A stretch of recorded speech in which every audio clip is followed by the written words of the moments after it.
So just a few designs that I've been working on, something iconic, something timeless, and yeah, I'd love to know what you think. It's very impressive, mate, but we really only need a new work.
Hey everyone, welcome to a little bit of Shadow of the Colossus speedrun practice.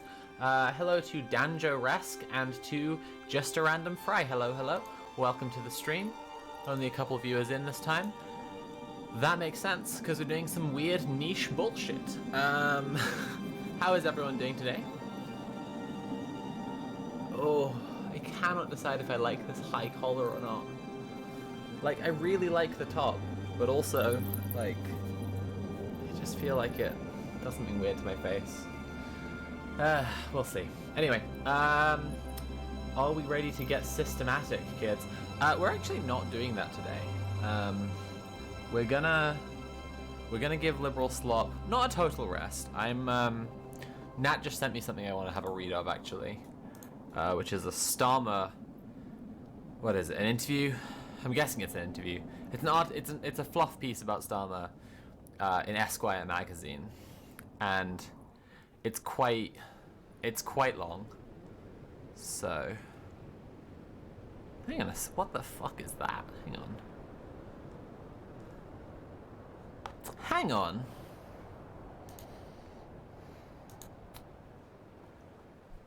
Was Keith in a band? Of course it was. This looks like a band photo, but it could also just be like when students mess about. Was Keith in a band? Fucking hell.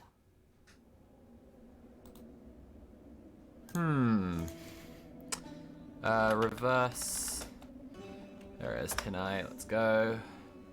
I'm always calling that Tiny Eye.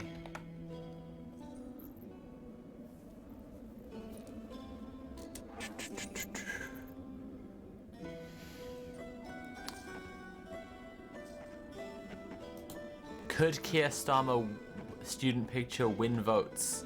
Is the URL there. What does it say? Sweet, sincere, and humanizing. Could Keir Starmer's oh so serious student picture win votes? God.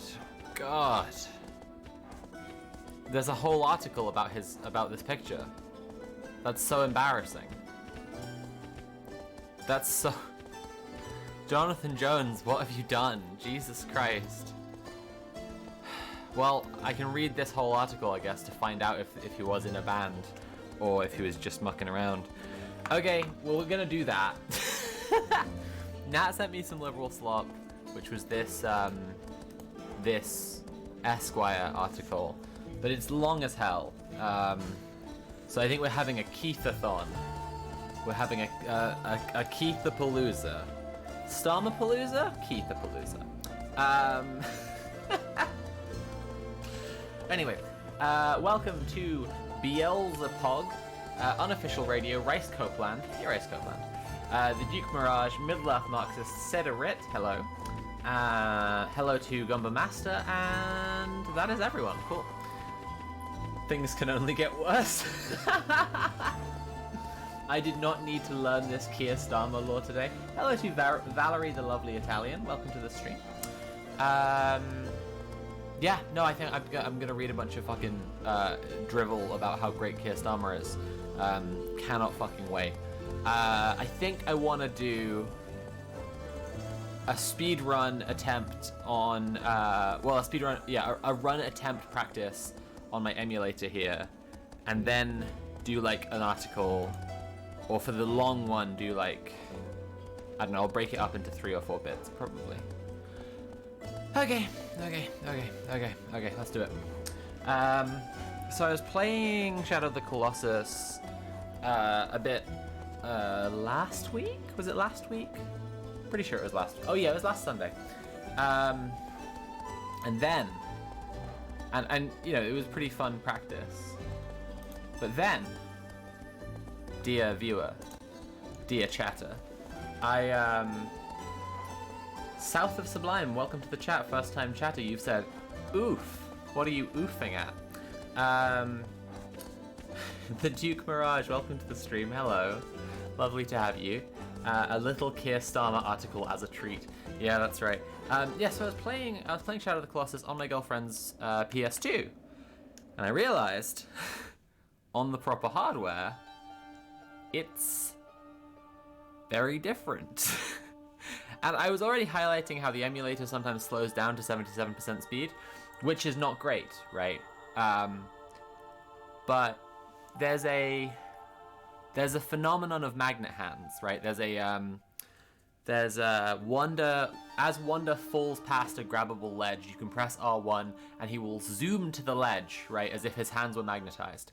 And so Magnet Hands, it seems, has a much wider hitbox on the... Oh, here we go, let's do it. Much wider hitbox on the emulator, which means this is unfortunately bad practice for me. It's quite annoying.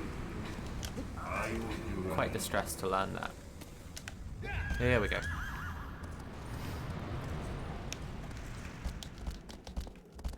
Hello, artist sent. Hello, Leofi. South of Sublime says oofing at the Starmer article. Yeah, it's gonna be Starmer all the way down today, I think.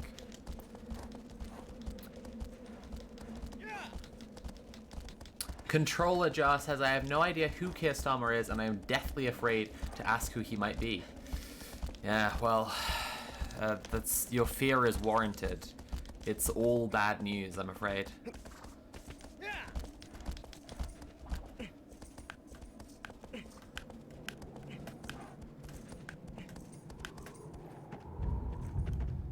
Okay. Please don't fuck this up. Oh, immediately fuck it up.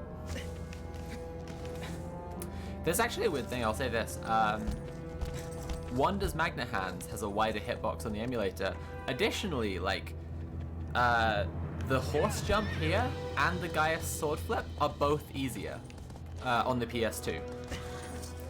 So, like, somehow general grabbing and jumping much harder on the PS2 than on the emulator.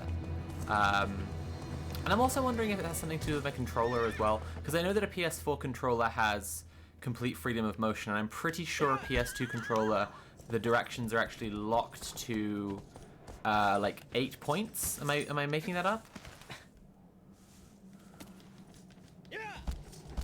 Jeep Mirage says, fun fact, Sophie, that you may not know about me, I have never played Shadow of the Colossus. Oh. That's funny, I would have assumed you had. Huh. You should, it's really fun. Oh my god, I just cannot get the timing of this today.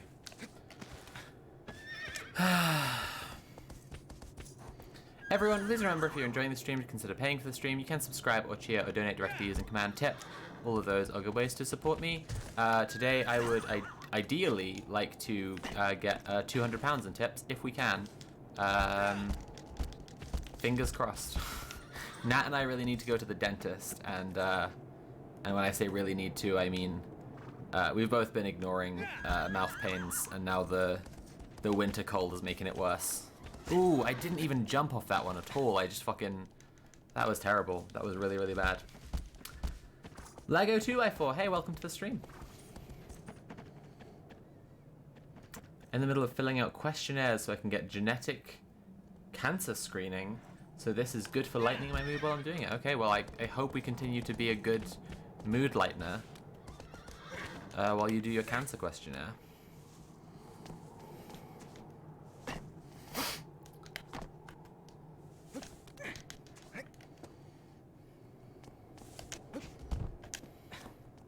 Gonna tell you all that it's easier on the emulator and then look like an absolute buffoon fucking everything up on the emulator now.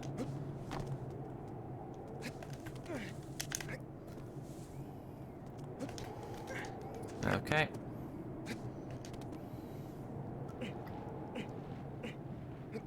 Duke Mirage says, I've played Echo, missed Shadow of the Colossus when I was young, never picked it up. Huh.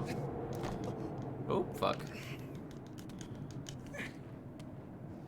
Yeah, it's, I mean, well, it's my favorite game. It's the only... I was gonna say it's the only game I've got a tattoo based on, but that's not true. It was the first one I had a tattoo based on. Hey, Malin Ray, welcome to the stream.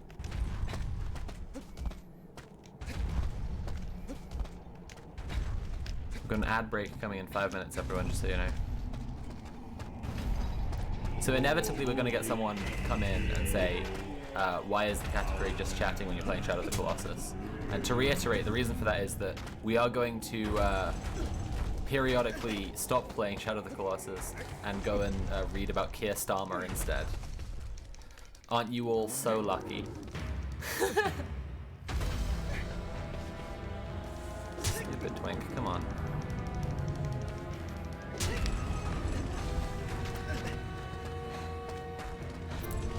Oh man, not doing well today. Nope, I'm dead. I'm actually dead, that's embarrassing. Fucking hell. Gumbo Master, thank you so much for tipping £10.25. We are going to go... I quite like the eerie death music playing as we read this article. We are going to go over and... MSE Stream, thank you so much for tipping £5. Have fun shadowing that Colossus. Never played the game DX Cat. Don't know what DX Cat means. Also, Gumbo Master said, there is no message. That was the message on the donation. Right, let's go over to the first article. I'm just going to leave the... I actually really like this playing it. Let's learn about this student photo. Sweet, sincere, and humanizing. Could Keir Starmer's oh-so-serious student picture win votes? Oh, God. All right. Let's have another look at it. Oh, Keith. Oh, Keith. All right. The Labour leader's portrait from his Leeds University days reveals a young man with a vision who might just appeal to that key electoral group, Joy Division dads. This is embarrassing. This is already very, very embarrassing. The torch of Labour leadership has truly passed to a new generation. Tony Blair's student look was long hair and Jagger struts in his 70s student rock band Ugly Rumours. Fucking hell. Keir Starmer's image-conscious university photo from 1982, as seen in last night's interview with Piers Morgan, brings us hurtling into the age of new romanticism. Oh boy. Oh boy, oh boy, oh boy, oh boy, oh boy. This is some real barrel-scraping slop already. I'm very excited. And I mean to be clear here, that not that we are scraping the barrel. This is such sloppy slop because they are scraping the barrel for anything at all to say about this complete, like, fucking charisma void. This man who has a cubic head and cubes inside his head that tell him what to do. Blair failed in music but turned to politics. Blair failed in music but turned politics into superstardom. Young Starmer seems to have shared a passion for subculture. Is this all based on this picture? Okay. I think it might be. Young Starmer seems to have shared a passion for subculture at a moment in pop history when image and emotion were elegantly entwined. Can he recapture the youthful charm pictured here to make love tear Boris and the electorate apart? Brackets again. Wow, it's got... Wow. Lego 2x4 says he was a musician? Blair, apparently, yes. It looks like Starmer just took a picture and that they want to write about, like... It's literally all they're writing here is, he was young. He used to be young. He may not be young now, and he may hate young people now, but he used to be young. He used to be a student. Does he like students now? No. No. But all the people who used to be young and aren't will like him because he used to be young when they were. Oh, God. All right. Looking at Starmer's artful pose. Jesus Christ. Just kiss. Just kiss already. Just kiss. Looking at Starmer's artful pose with his uni mates, nostalgia hits me, and not just for Labour's good old days. Perhaps his aim in releasing it is to get the Joy Division dad's vote. The melancholy intonations of that group were presumably as revered at the University of Leeds as they were in my sixth form college in Wrexham. The skull beside Starmer as he looks steadily into the distance says it all. So does the so serious use of black and white. They clearly want to be a band, photographed in romantic monochrome, as Joy Division were by Anton Corbin? Alright. Yet they also want to be The Cure, or Echo and the Bunnymen. Starmer's magnificently tended hair is Jesus Christ. Just kiss. Just kiss already. Just literally just kiss. Starmer's magnificently tended hair is a dead ringer for that of the head bunny man, Ian McCulloch. His friends have not put quite the same work into their looks. What the fuck? No, literally, what the fuck? He's wearing a flannel shirt with the sleeves cut off. Like, it's not that fucking special. Like... Nah. Can I get your opinion on something real quick?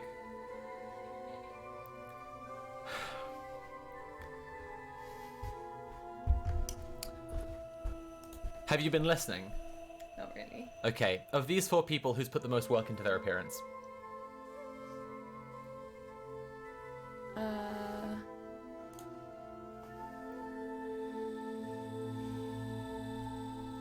This one. Ooh. Well, I mean, that's Starmer, right? That is Starmer, yeah. Well, that one. Right. The article, this article that is entirely about this picture. Oh my god. Yes, the whole article, yes, that's right. They've got a photograph and Yeah. they're telling you they can't leave it up to you. They Yeah. need to make sure that you know. Yeah. They need to make sure they get the message across. Yeah. Keir Starmer is sweet, sincere. Yeah. Keir Yeah, Starmer yeah. is like His friend. this photo proves The reason it. I've gotten you through, right? Even though you have said he has put the most into his appearance, I'm not sure I agree. He's just closest to the camera. I personally tend to think that if a group contains 2 women and you're saying that the you're right. the dude has put the most effort into his You're appearance, absolutely right. then fuck yourself. Then you can only be a cis man saying that. You excluded, cis lord. Where was I? No, but his friends have not put quite the same work into their looks. The girls who flank him achieve a lot with hats, shades, and jackets. The other bloke is more a drummer than a lead singer. Starmer is clearly the star of this putative indie band. This is the most desperate thing I've ever fucking heard. They're just dunking on these teenagers, ragging really on bad. their looks, It's really fucking bad. insulting them Sorry, to make Keir Starmer look interesting. Sorry to continue debating you on stream here, but I want to point out that the 2 women are wearing matching outfits that have inverted colors. You're absolutely right. Like, they've actually, like... He's just closest to the camera. Yeah. Like, you can talk... if you want to say that he's clearly the star of this putative indie band, right? You can talk about the fact that he's the only one with a fully visible face. He's got a thoughtful expression, and like one of the other people is looking at him. I mean, 2 of the other people are looking at him, which is directing our gaze towards him the most, right? There are perfectly But all of this is within the framework of analyzing this fucking photo, because the Guardian said for some reason, we need 2,000 words about Keir Starmer's student photo. This is desperate. It's so embarrassing. It's so embarrassing. God. All right, that's all. I just needed to know if you agree with the article, which you do. Proof that Nat is a reactionary. Look. The melancholy no, we got the wrong paragraph. But the mood of the early 80s was particularly suited to posing. In fact, yeah, it's very posed, isn't it? Much like the rest of Starmer's entire life and career. Okay. In fact, it was when the pose became pop, modeled by the likes of Spandau Ballet on top of the pops. What? Good lord. That helps explain how Starmer not only had himself and his hair brutally portrayed, but also led his friends in this potential cover shot for their first album. The setting reeks of art, complete with the big old mirror in which their sensitivity and seriousness are reflected. This is so embarrassing. Jonathan Jones... How do you get up in the morning? Like, this is... Oh my god, he's their art writer. He's a Guardian art writer. That's why he's doing like a as if it was like a painting review. Oh Jesus, this is so bad. He's the guy who did the 2-star review of Fran's House. Jesus fucking Christ. Sorry, this guy is so embarrassing. Oh my god. Okay, so he's one of the Guardian's art writers, and he went to review the He went to review the exhibition that had a bunch of Franz Hals in it. I'm not an overwhelming Hals head, to be clear, but there is a lot of interesting stuff to say about Hals. And when I saw this title, it was just Franz Hals review: boring, lifeless portraits with flamboyant facial hair. I was just like, fucking hell, like, just like 2 stars. Boring, lifeless portraits with flamboyant facial hair. Fucking hell. Something at the Guardian has died. National Gallery has put together what must be the most comprehensive array of the portraits of the 17th century painter Franz Hals ever assembled, filling 8 rooms on the museum's main floor with a subtly lit splendor of black silk, white ruffs, and orange flags. I was bored rigid. Right from the start, something is off. In the first room, an unknown man and woman hang side by side. He's holding a skull and looks grave. She's inscrutable. Encountering these people, I felt nothing, and it only got worse. Oh, jeez. I found myself walking back and forth, increasingly adrift and unhappy, past one technically brilliant painting of a flushed face after another. This blockbuster stakes a huge claim for Hals, who painted portraits in the small city of Haarlem in the Dutch Republic of the 17th century. It aims to place him where many aficionados believe he belongs, alongside Rembrandt and Vermeer, as one of the very greatest art heroes of the Dutch Golden Age. But it instantly becomes clear this is misguided. Hals hasn't got the right stuff at all. Take his huge canvas of the militia company of District 11 under the command of Captain Rainier Real. More than 4 meters wide, it depicts a squad of citizen soldiers ready to defend their country, well-dressed, posing proudly. Hals captures their self-consciousness. A mustachioed man looks right at you as he holds the standard. Another does the same, hand on hip. It's like an amiable group photograph, but if you've ever seen it in Amsterdam's Rijksmuseum, which has lent it, you probably didn't even notice, for it is totally eclipsed there by Rembrandt's sublime rival portrait of a militia company, the Night Watch. Let's have a look at that. Ah, that's lovely. Rembrandt portrayed a raggle-taggle citizenry as tragicomic everymen facing the dark. Hals just shows them as they wished to be shown.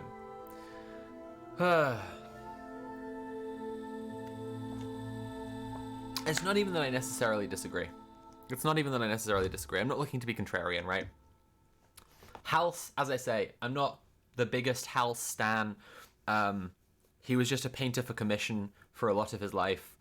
There is more that you can do being a painter for commission than, just exactly what you're told. But, and again, I think that Jones is correct to call him technically, what did he say, technically brilliant? Technically brilliant painting after, yeah.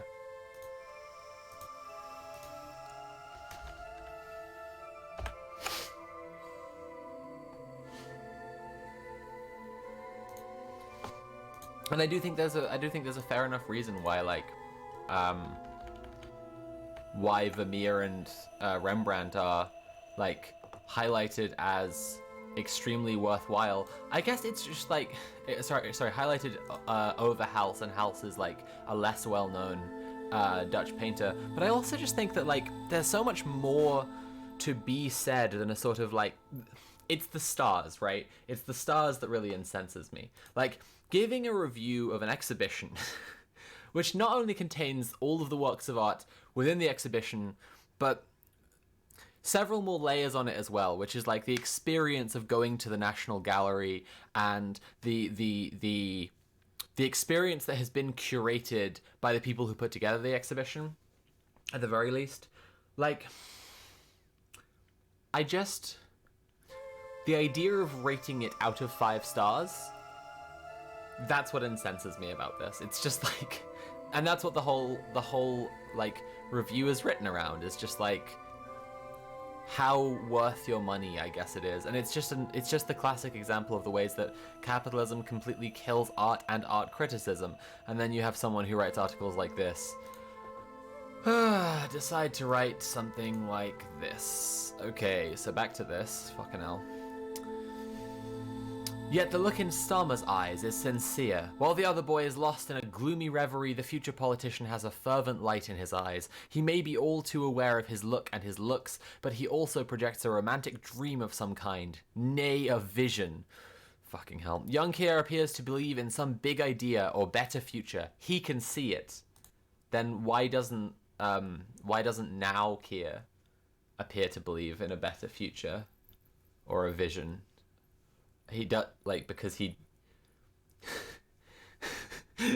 Lego 2x4 in chat saying he's not gonna fuck you. Yeah, it's really embarrassing. Everyone, if you're enjoying the stream, please consider paying for the stream. You can subscribe or cheer or donate directly using command tip. I would really love to hit 550 on the dono goal today, so please consider tipping especially. The artifice of these students playing at pop stars is supremely innocent. It is all a bit of fun, but it is touchingly real too. Yes, they are being arty in an art student's room, but the sash windows and bare walls put this in a student house in Leeds, not a select Oxbridge drinking club. It's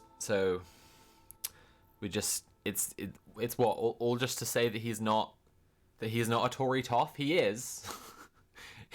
He just hasn't got all the same experiences as them, which makes him much more of a rube than any Tory. Really embarrassing that he is to the right of the Tory party on a bunch of policies when he hasn't been groomed since childhood by the Oxbridge elite. How can former Northern Labour voters see him as a London elitist when he went to university in Yorkshire? Oh, good lord. Oh, Christ. Oh, okay. This is a winning picture. Could it be an election winning picture? What are you talking about? Could it be an election winning picture? I've never seen this before this fucking Esquire article collected it among its many pictures of Starmer. Fucking hell. This is a winning picture. Could it be an election winning picture? It makes Starmer more accessible because it is not so different from how he is now. He admitted in his review with Morgan to still being proud of his hair. Wow. The style has changed, but not that touchingly acknowledged vanity. To be a human whom people can recognize as sharing their own complexity is a surprisingly rare political gift. Blair knew this, and it won him 3 elections. Boris Johnson is also seen by many voters as human, all too human. He lies, he does dodgy things. You can't deny that he is human.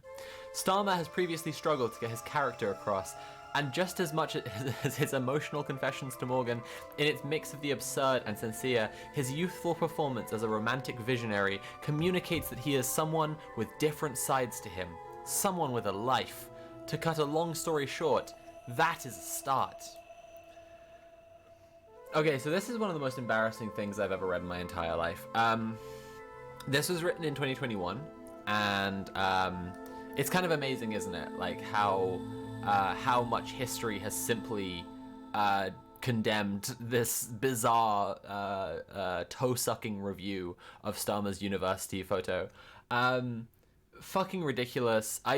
The phrase "cult of no personality" rings around my head fucking constantly ever since I saw this tweet that was a picture of Starmer's photo on the front of his it's not manifesto, he's never had a manifesto. It was the Labour Party conference pamphlet, I think. And it was just so fucking bland and grey, and someone said "cult of no personality." It's just like, as an art critic, like sometimes you stake a little bit of your reputation by saying, I think this is the effect that this is going to have culturally, because I understand what people like about art. And, oh, fuck. Fucking embarrassing. Everyone, if you're enjoying the stream, please consider paying for the stream. You can subscribe or cheer or donate directly using command tip. I'm trying to get to 550 on the dono goal today, so let's do that. I'm going to play some more Shadow of the Colossus now. Reet. Back to it. Ah, yes, something I always think when I see Keith, romance. Oh, God. I can deny that he's human. I have done and will continue to. Yeah, absolutely. He's one of the least human politicians we've ever seen, and we've just had like 5 Tory prime ministers in a row. Oh, I fucked it.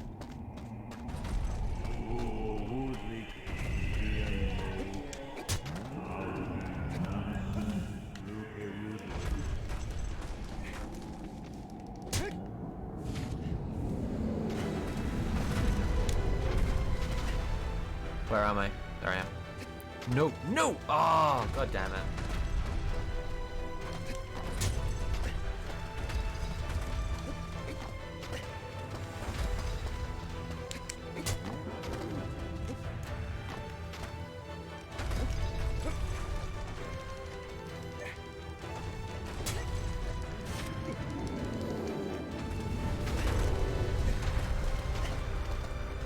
I'm not gonna make it there in time. Fuck. Oh!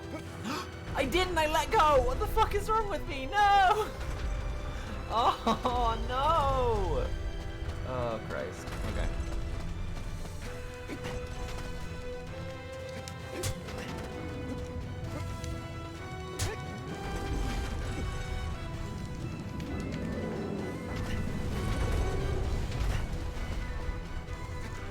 Nailed it.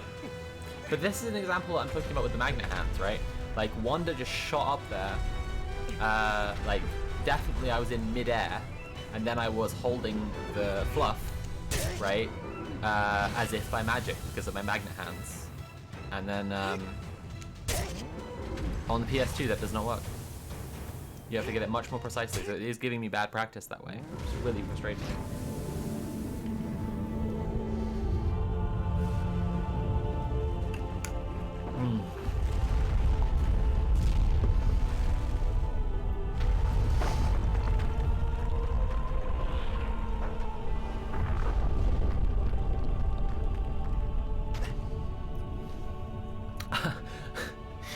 Pixie Mule Donkey in chat says, my wish for all of us here today is that we can take what we've learned here from the Starmer article and stop questioning our own abilities. Go forth and do what you want to do. It won't be as bad as this dude's fanfic.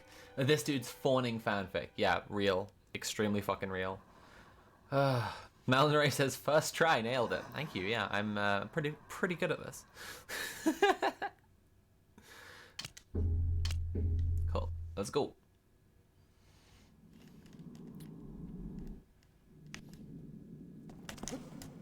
Oi, come on.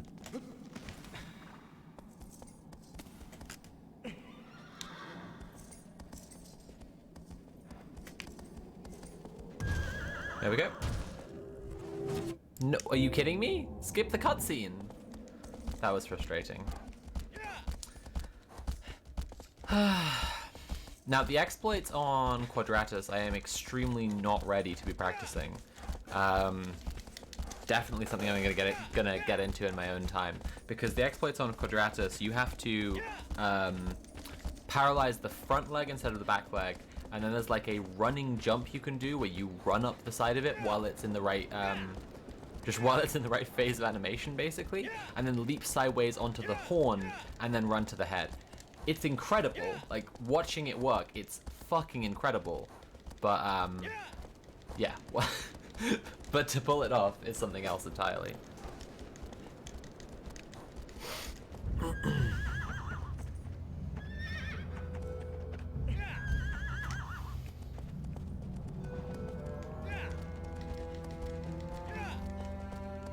Oh god, I keep thinking about that fucking article. This picture could be a vote winner. This picture is a winner. Could it be an election winner? No. Like, no is the answer to that. Like, no.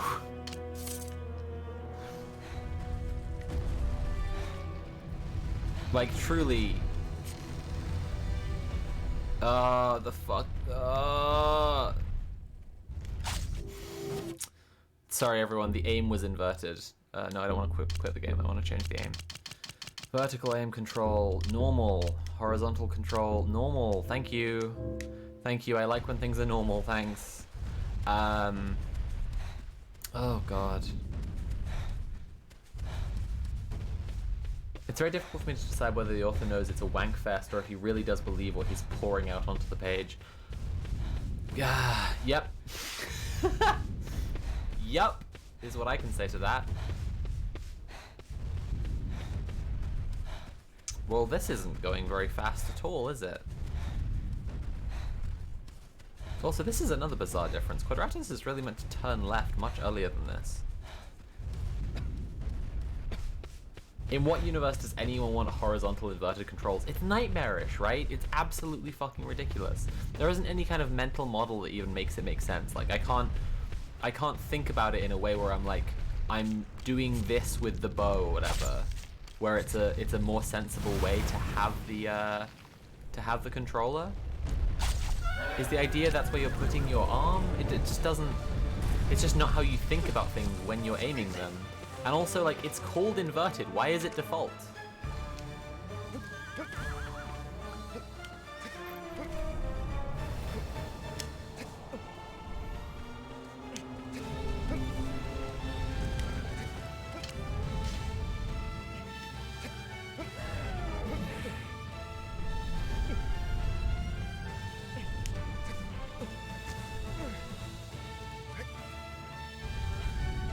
Cool.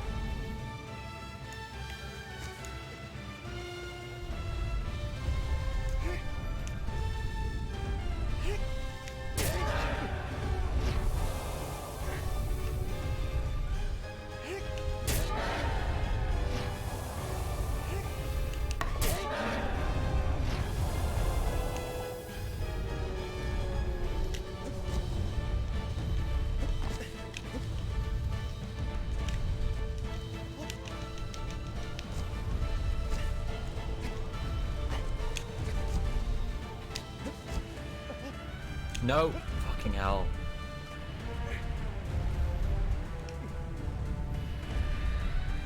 Oh, I think I might just be stuck here now. This sucks. Okay. Thanks for the assist, Quadratus. Writing in verse. Thank you so much for subscribing at tier 1.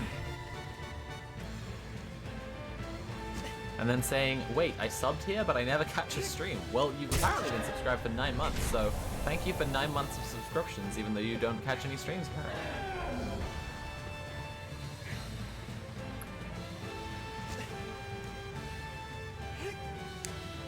There we go. Horizontal inverted controls is something I've never heard of. It's bizarre, isn't it? It's the weirdest fucking thing.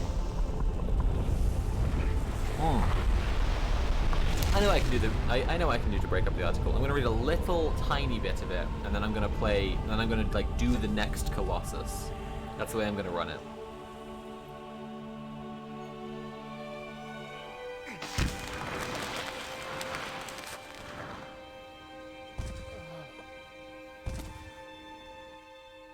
Cool. Let's go to the Esquire article, for fuck's sake. Alright. Not looking forward to this. It's such a long article as well. Keir Starmer's waiting game. In an exclusive interview with Esquire, the Labour leader speaks candidly about his journey from working class outsider to prime minister in waiting, and his fight to transform his party from repeat election loser to Britain's next government. It cannot be overstated that the 2017 election was lost by 2,000 votes, and in that election, the right wing of the Labour Party sabotaged Corbyn as directly as feeding him personally different election campaign ads than the ones they were running, so that he thought his ads were running and they were running different ads.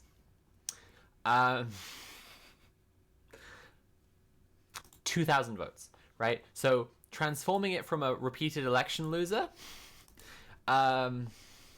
it's just very frustrating. It's just very frustrating from the beginning. There's a great big picture of the boy. There he is. Fucking hell. A September morning in Dagenham, where East London edges into the Essex hinterland, roundabouts, bus shelters, roadworks, shopping parades offering ready-made narratives, takeaway pharmacy, funeral director, rows of houses putting brave faces on it, weather that can't make up its mind. Outside the Sydney Russell School on Parslows Avenue, 2 small groups have assembled, a soundbite of news reporters, a ribbon of local worthies. Excuse me? And in a green blazer and yellow polo shirt, a teenage boy who has been selected from among more than 2,000 students to welcome today's special visitor. Okay. Word goes round, he's only 5 minutes away. A respectful hush, a shuffling of feet. Right on time, from the direction of the staff car park, he approaches. Blue suit, white shirt, black shoes. Short grey hair persuaded into a parting from which it may never return. Just kiss already. He is accompanied by a woman in an assertive pink blazer. They stride just a little self-consciously across the tarmac. Pleased to be here grins, fixed in place. You said come back, he says, a greeting he may have prepared earlier. He first visited in 2021 to observe the school's post-lockdown reopening. Now he is honouring his promise to return. He processes along the line, shaking hands, offering words of encouragement and gratitude. Having observed this ritual, we move inside. Day passes stickered to our chests, overseen by a brace of police protection officers. It's the Right Honourable Sir Keir Starmer, leader of the Labour Party and of His Majesty's opposition since 2020, and, according to all polls, Britain's Prime Minister in waiting, is a solidly built 61-year-old white man with the purposeful stride and plausible manner of a senior manager. Fuck. Sorry. What? Which is, in a way, exactly what he is. If Starmer in person projects anything you might not catch in his not always scintillating media appearances, it's an intense focus. He's businesslike, he's competent, he's on message. To his detractors, this is his curse. He's too serious and insufficiently charismatic to be Prime Minister. To his boosters, it's a gift. He is serious, as he should be in his position. He's dignified, because that's what's required. He's not just here for the photo op. He's not interested in fame for its own sake. He's here to fix things, to make a difference. He's also here for the photo op. So...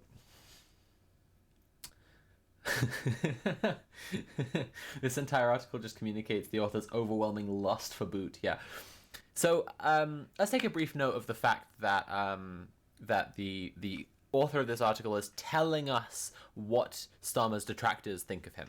Is telling us what the criticisms are, and they aren't that he supports genocide in Gaza, that he is completely throwing trans people under the bus and is uninterested in doing anything has decided to just quietly let Muslim voters go. It's not that he's scrapped Corbyn's most popular policies. It's not that he doesn't care about nurses or the environment. It's that he's too serious and he's uncharismatic, and that means that he's not going to be able to win the election. Because again... Everything we read about Starmer is about how important it is to just win the election. Nothing else to it. It's just about winning the election. That's all there is. Liberal slop Starmer being without personality is actually his greatest strength. It means he's a serious businessman, not just a guy people vote for because they like and agree with. Yeah. Embarrassing, isn't it? Right, let's carry on. How long is this article gonna be? Long as fuck. Jesus Christ. Okay.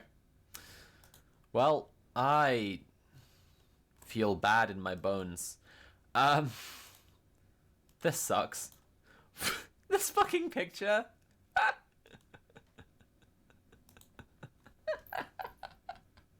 Now, Americans watching this may not be aware of the long-standing tradition of the Donut Brothers in British culture, but every year we have two men randomly selected out of the entire population place a donut of flowers to commemorate all of the bakeries that were lost in the Great Fire of London. Oh, Christ almighty. Okay. He looks almost human in that one.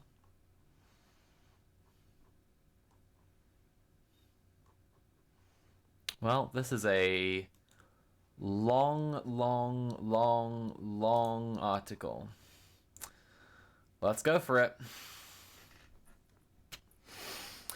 I get a little bit irked when I hear stuff about how he's so serious, Parvez Jabbar, a close friend of Starmer's, tells me. That's not my experience. In private, he's an incredibly fun person to be with. But at the same time, what I want, and I'm sure what a lot of people want, are serious people in government. And I think if he had to choose, he'd prefer to be called serious than to be seen as a good laugh. In the New Statesman, August Journal of the Progressive Left... Oh, God! Oh, no, I'm gonna shit blood. Jesus Christ. Oh, fuck. Oh... Fucking hell. Ooh. In the New Statesman, august journal of the progressive left. Oh, oh, oh. My bones hurt. Oh, God.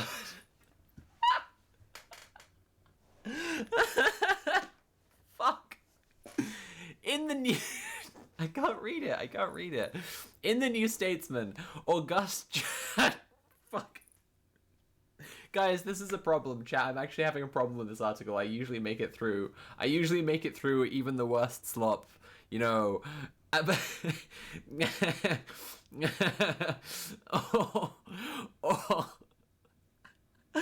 Oh, Jesus Christ. In the New Statesman, August Journal of the Progressive Left. Mm. Mm. Mm. Mm-mm. Mm-mm. Mm-mm. Oh. Fuck. Okay. In the New Statesman, August Journal of the Progressive Left, citation needed. In the week of Starmer's visit to Sydney Russell, Andrew Marr, the veteran political journalist, publishes a column under the headline, The Starmer Conundrum. Who is he really, asks Marr. What fundamentally does he stand for? I like that this liberal slop is drawing from other liberal slop. Like, it not only cites, but also, like, directly quotes other fucking liberal slop. This is nightmarish.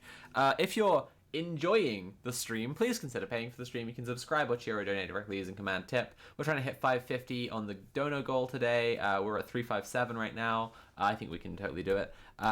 So especially if you want to tip, it's command tip. Right. Okay. Who is he really, asks Marr. What fundamentally does he stand for? For a private and unrhetorical man, these are uncomfortable questions. The answers matter in Marr's analysis because to win a majority at the next general election, Starmer needs to be better understood, better liked. Perhaps most adults in a school setting take on a slightly teacherly aspect. In Sydney Russell, watching Starmer answering students' questions and offering advice, one can't help but... Wait a second, was this the... Wait a second. Starmer, Green New Deal protest... school visit. That was at a school visit when he was trying to announce his oration policies. Was it then? Was that when the Green New Deal protest happened? Are we going to learn about that in the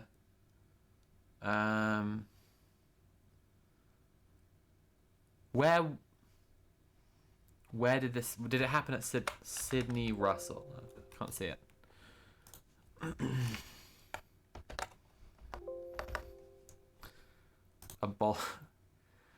Set out plans to smash the class ceiling. So fucking embarrassing. Oh, it was at Mid-Kent College. Uh-oh.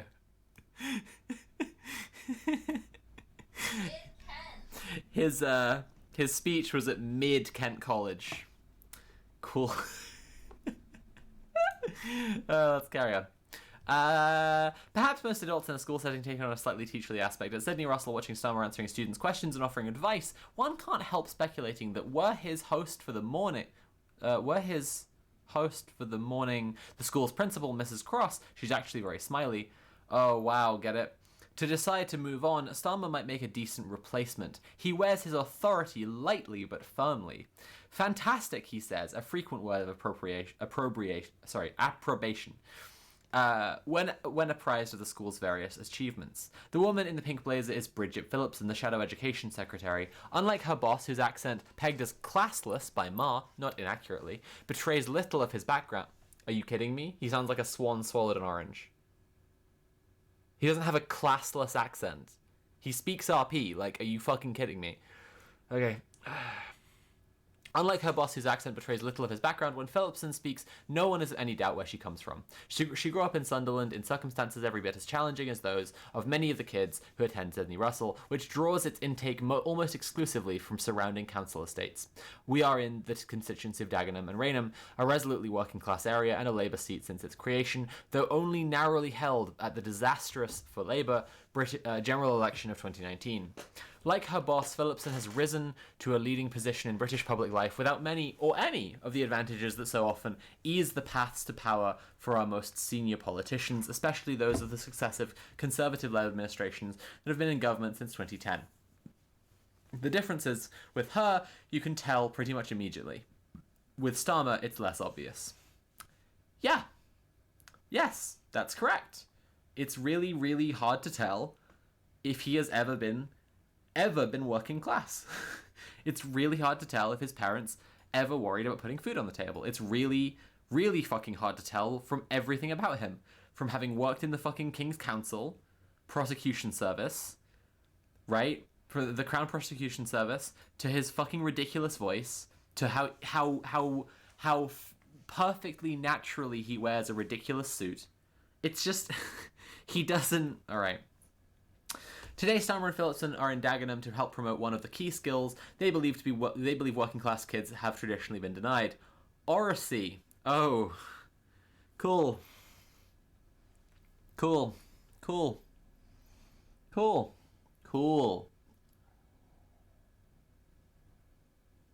It was about this. That was what this was. Great. I love that for us. The organizer of the morning's activities is a non-profit debate mate. Christ almighty. Starmer is photographed in front of a debate mate slogan: "Learn today, lead tomorrow." We make a dash upstairs to a classroom where two teams of teenagers will debate today's proposition. This house would prioritize the environment over economic growth. Oh! Okay. Starmer and Phillipson will offer advice and adjudicate. Oh, they're really going to cover this debate in the article. That's cool. That's really cool. That's really cool. I really look forward to this. This is going to be great. This is cool. Oh, this is really cool. I love this. Fucking hell. So when you get teenagers whose brains are simply not done cooking, they're still in the oven, to debate on a topic like this, a significant portion of them will understand that this is a debatable topic. This house would prioritize the environment over economic growth, is the proposition. In other words, the debate is letting us believe that these are two valid sides, which economic growth is not going to be possible because of climate change imminently. So this is like, there is a scientifically accurate position and there is an anti-science position, and it is it's the anti-science position that Starmer is on the side of, and he's going to be the judge of it, and we're going to cover that in this article. So that's great, isn't it? That's fucking hell. Okay, yeah, all right, let's watch. Let's see what happens. Fucking hell. Okay. They take their seats with the first team. Starmer gets straight to business. What is the most important point they hope to land? How can they anticipate what the other side will say in return, and what will be their response? Before he entered politics, Starmer was a barrister. He has sometimes been accused of being too lawyerly in his public statements, dispassionate, equivocal. But here, his earnestness is a good fit. He takes his task seriously. This is important to him. The debate begins. The first young person to speak is a natural performer. Others are more hesitant, understandably so, given they are in the position of being filmed for a local TV, while members of parliament and assorted strangers, and doubtlessly infinitely worse, their classmates, look on.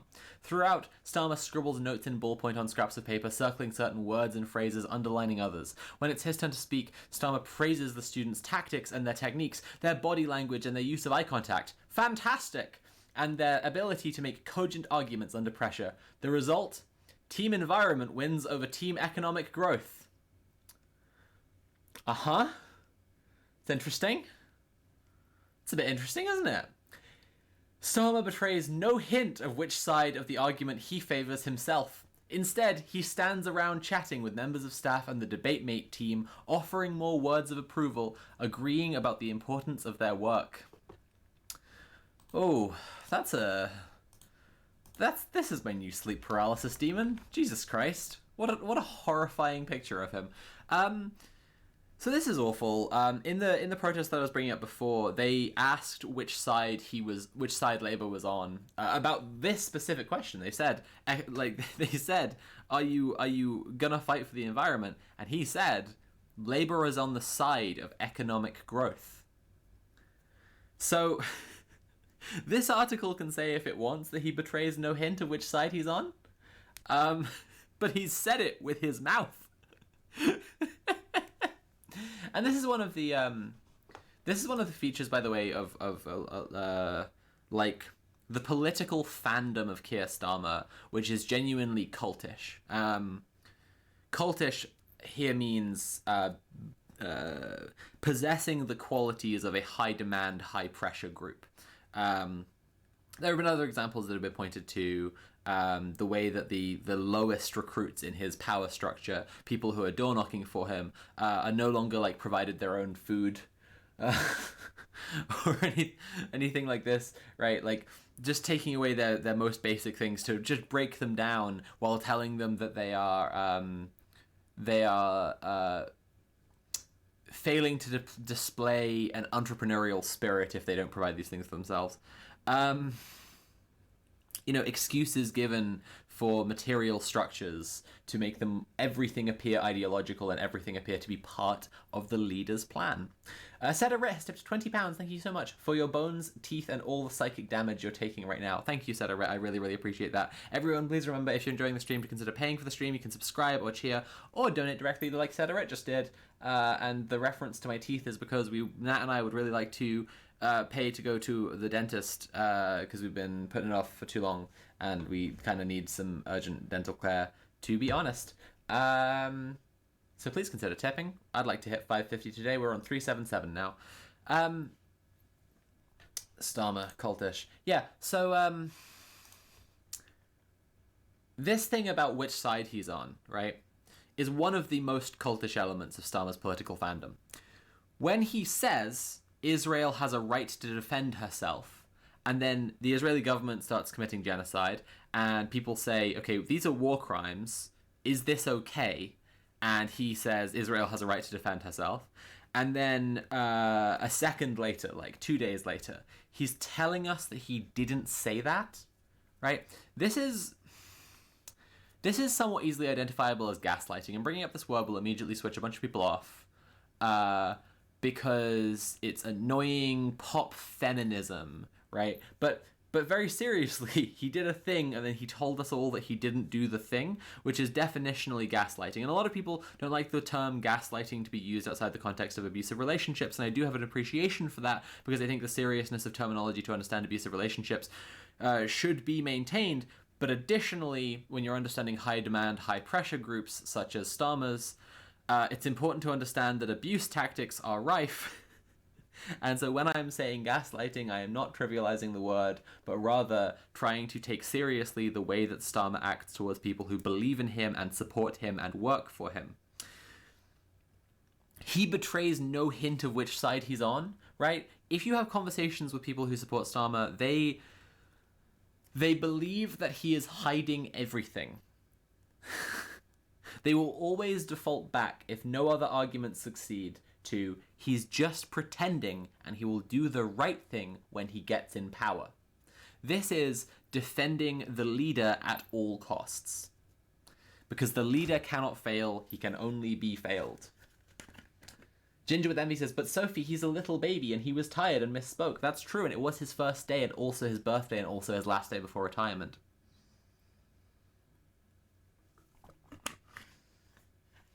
Ugh.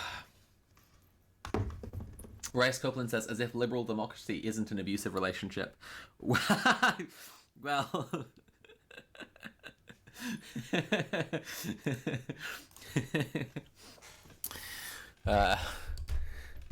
you might not be ready for that one, but your kids are gonna love it.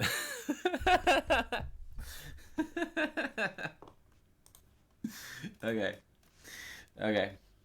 I don't care what his internalized positions are. He's doing and saying things as a party leader. Yes, I completely fucking agree. Also, how can we be so short-sighted as to think that if he courts a bunch of voters with lies, then a bunch more voters, not just the ones he's directly lied to, will abandon his party in the next election after this next one? God, this is embarrassing.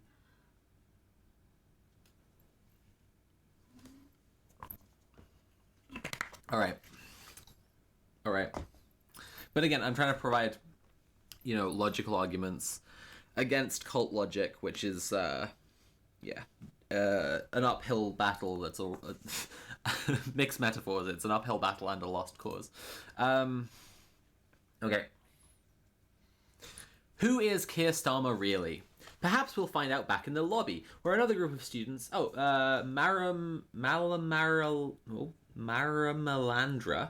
Maramelandra has used 200 bits. With Tories like Starmer, how can we not defeat the Tories? Yep. With a Labour Party like this, who needs Tories? Perhaps we'll find out back in the lobby where another group of students has assembled. They take turns to ask him questions about the benefit cap on families that have more than 2 children, which Starmer has said he would not scrap if elected. The cost of living crisis. Oh, we're just moving on from that. Okay. So we've just moved on from that. So these children who are from an extremely working class area, presumably some portion of the student population are on benefits and are in families with more than 2 children. And the children ask him questions about this. So children who have less and he is willing to keep having less ask him about this. And the article is just going on to the next sentence now. The cost of living crisis, the number one issue facing the country, he says. Fair pay for NHS workers, which he would fund by eradicating tax breaks for non-doms. That's so sad for subs. His messages are of unity between opposing factions. Oh boy. We need to stop dividing people, he says. He is asked about net zero targets and why he is sceptical about ULEZ, the Labour mayor of London's crackdown on the most polluting cars. He says that he has kids their age, a 15-year-old son and a 12-year-old daughter, and he doesn't want them growing up in a city choked by exhaust fumes any more than any parent would, but he worries that some people are unfairly penalised by the ULEZ expansion. He doesn't say he worries that ULEZ is a potential vote loser, as identified by Labour's by-election loss in Uxbridge last July. What do you think? He asks his interrogators. Wow. He just turns the question back on these fucking 11-year-olds. He's just like, what do you think? Fucking hell. This is evil. Relaxed and expansive while talking to the kids, one can see him visibly stiffen as he moves on to his next task. I stand behind the TV and radio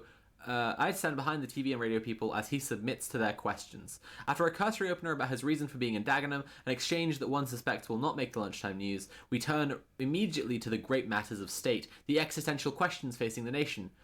Yeah, right. Instead, Starmer is asked about issues of fleeting concern that dominate this morning's headlines. He becomes clipped and circumspect. A civil servant has allegedly been caught spying for China. Should we sever diplomatic ties?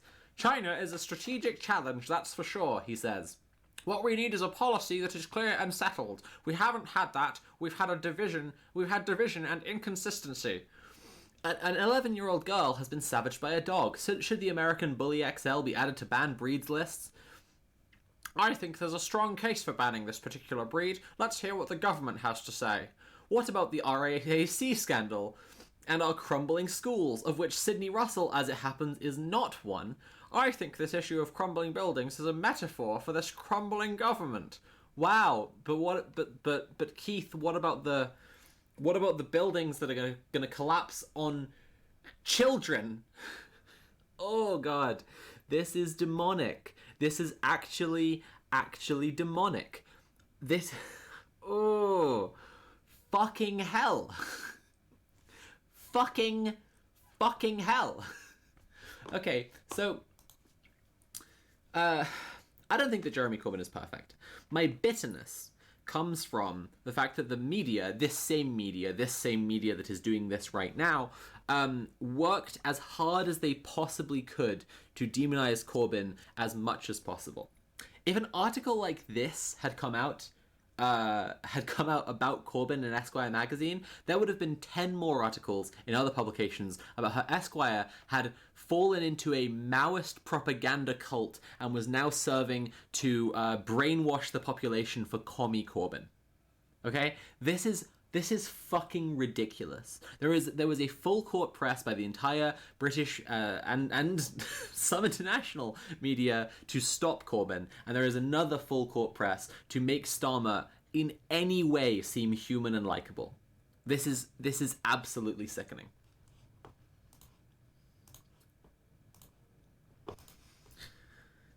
Yeah, so they ask him about the autoclave concrete and how it's falling down and could crumble on kids and kill kids, and he says it's a metaphor. Only it's not a metaphor. There is real concrete that will really fall on real children and possibly kill them. Cool. Would education be a priority for a Labour government? Starmer enjoys a football analogy. This question is what you might call an open goal. Education would be a huge priority for an incoming Labour government, just as it was with the last Labour government. So Starmer enjoys a football analogy, but he didn't use one there. The writer had to add one to make it seem right. Aha! The last Labour government, 1997 and all that. Blair and Brown, New Labour, centrism. Yeah, that's right. Remember the last Labour government? Remember the Iraq War? Yeah. Cool. Centrism. Has he fluffed it? Starmer is reminded that Sharon Graham, General Secretary of the United Union, recently warned that Labour was in danger of becoming a 1990s tribute act. What does he say to her? We are looking to the future, not the past, he says. He begins to talk about the growing he begins to talk about growing the economy. Cool. I love lies. And dignity and respect for working people. Nice. Cool. I love how much dignity and respect that he gives working people by letting their children be killed in fucking school collapses because he'd rather make it into a metaphor. Awesome. Nice. Respect for working people. But then he's interrupted by a fire alarm. No problem, it's just a test. He waits, starts again. The Labour Party is absolutely focused on the future and not the past, and the challenges we will inherit if we are privileged enough to go into government. The central challenge will be growing the economy. But then more on respect and dignity for working people. He says that his government would be mission-driven, and that it will fix the fundamentals. He talks about smashing the class ceiling.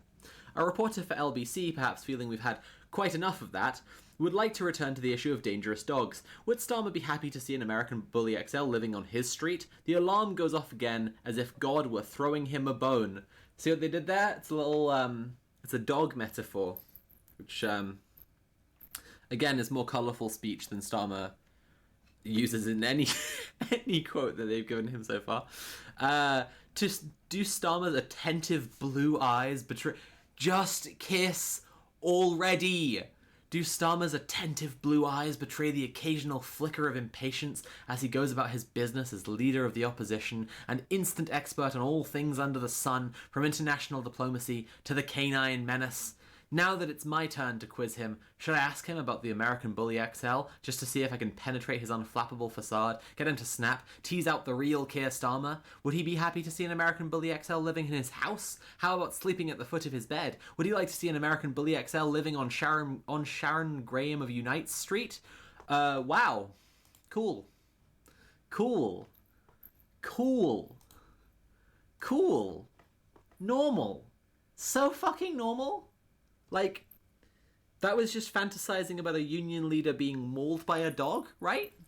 Am I wrong about that? Like, is that not implicitly what that bit is about, with everything in the British media about these dogs and how dangerous they are and the nature of the question that was being asked in the first place? Is that cool? Cool, cool. Cool, cool, cool. Cool. Cool.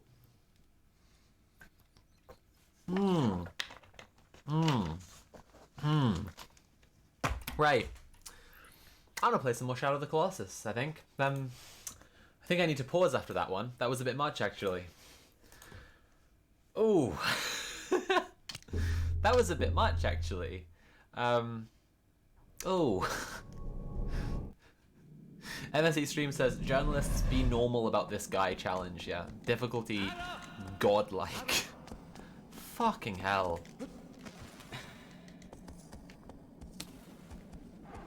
That was just a journalist fantasizing about a union leader being mauled by a dog. Yeah, that's. Starmer supporters are so undivisive. They're so incredibly focused on not dividing people and on bringing the country together. Yeah, I'm really glad that they're so focused on bringing the country together and uniting everyone. But not unite, obviously. Bringing everyone together into a union, but not, you know, not a union. No, like like a collective power of no, not that. But anyway, voting for Starmer is what I'm trying to say. Bringing everyone together to vote for Keir Starmer. Oh, Jesus Christ. It's absolutely horrifying. It's actually horrifying.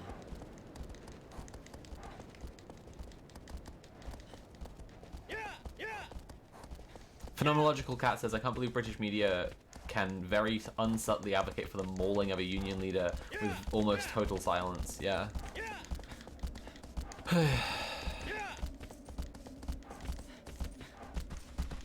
It's this thing that people are always pointing out. Like, it seems bizarre to Americans, I think, but like Britain does have the most reactionary media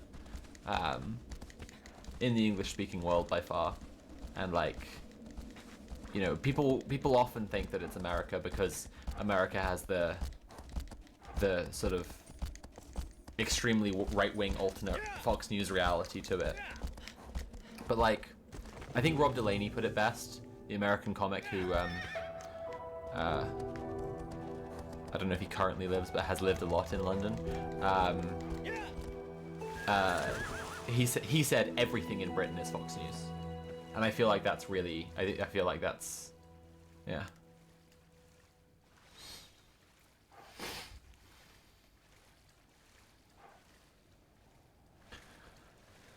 Oh, okay, it's time for Gaius.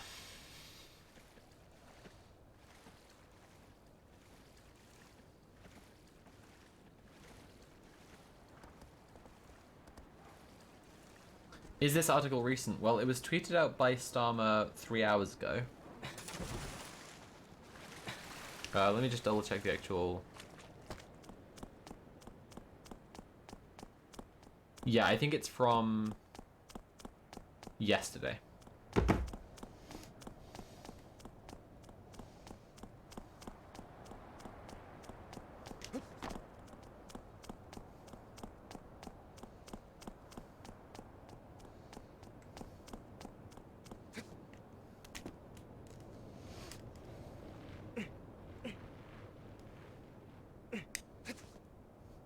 Phenomenological Cat says, as a trans person living in Britain, This country's media apparatus is extraordinarily evil, and yet somehow it still surprises me just how evil it can be. Yeah. Yeah. I wouldn't say it surprises me, but I would say, yes, it is. It is extraordinarily evil. Absolutely.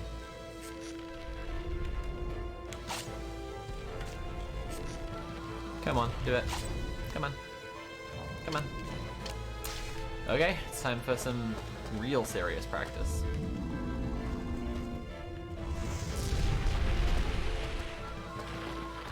Ready. Oh, that's such horrid misfire. Jesus. Okay. Let's get back to throwing distance. Nice. Okay. Cool. Wasn't sure just because the last article was a couple years old. Right, okay.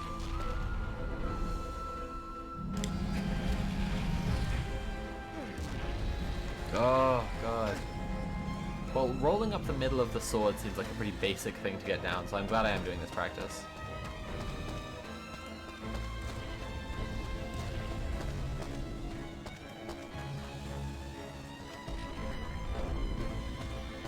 I can hear the emulator running slower. You can hear the music like speed up and slow down, it's really bizarre.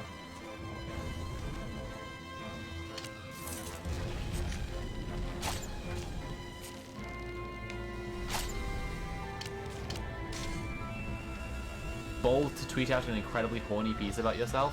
Yeah, well, I mean, if someone wrote something like this about me, I would obviously tweet it, and I would obviously retweet any of the fan art it would inevitably encourage. But you know, that's me. I'm a autogenophobe or whatever. Come on, let's do it. What? Serious?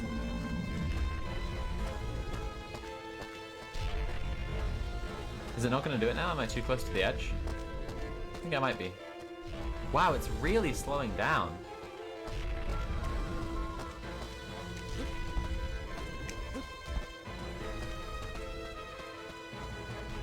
Auto Jennifer's body, that's right, Prince Infidel.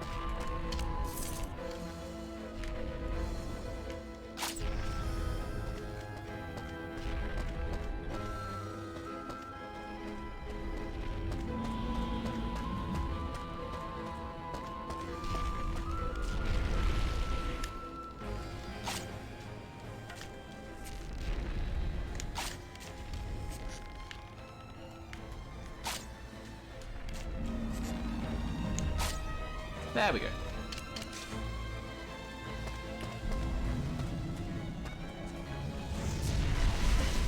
Okay.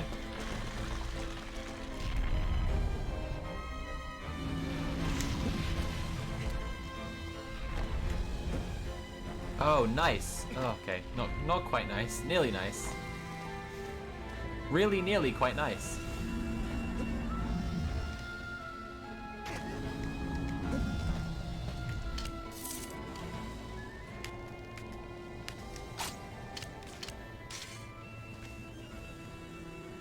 Everyone, please remember if you're enjoying the stream, consider paying for the stream. You can subscribe or cheer or donate directly using command tip. Trying to hit 550 on the dono goal today. We're currently on 377. I think we can probably hit it. But only if you tip.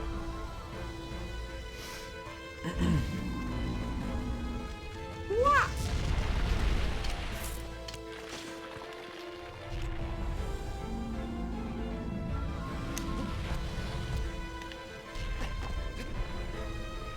Oh, that was a high one actually. That was quite nice.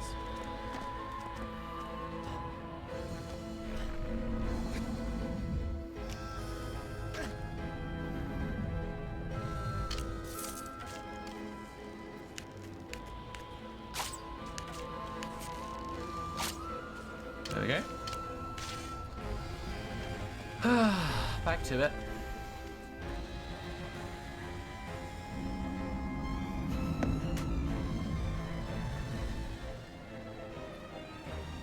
There we go.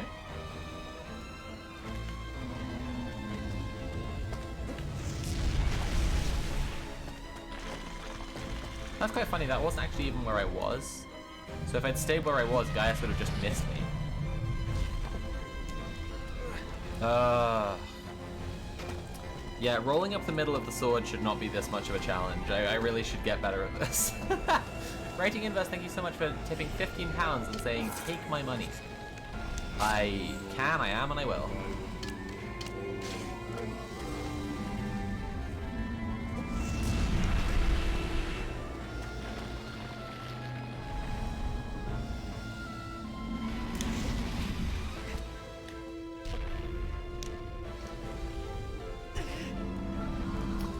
Would you say there are any specific individual journalists in the UK news media that aren't entirely shit? Like in Canada, we have our big 3 news companies, and even though I don't trust any of them, there are specific journalists at those companies whose work I trust quite a lot, although usually on like local matters. I mean, sure. Owen Jones's work isn't utter shit. Jess Thompson from Trans Safety Network is a very good journalist, actually.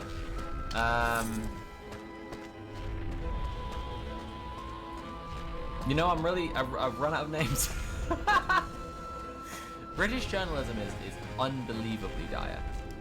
So, like, it genuinely is quite hard to answer that question. Is the thing.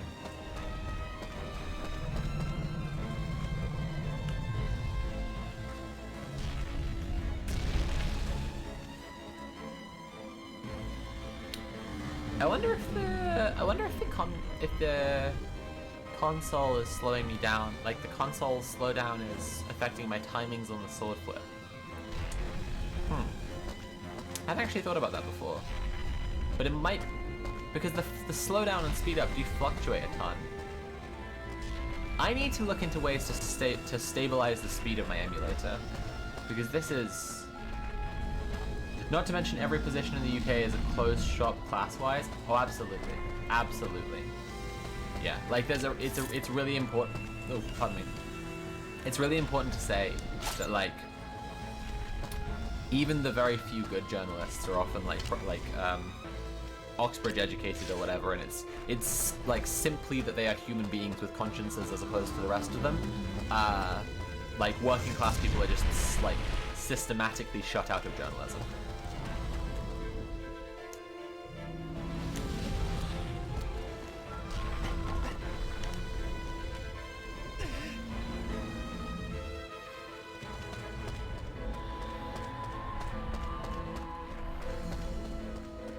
Tragically, a lot of the like authentically working class journalists who exist and are gainfully employed work for shit rags like The Sun, because like it's where they can get a job without already being like a toff who knows everyone.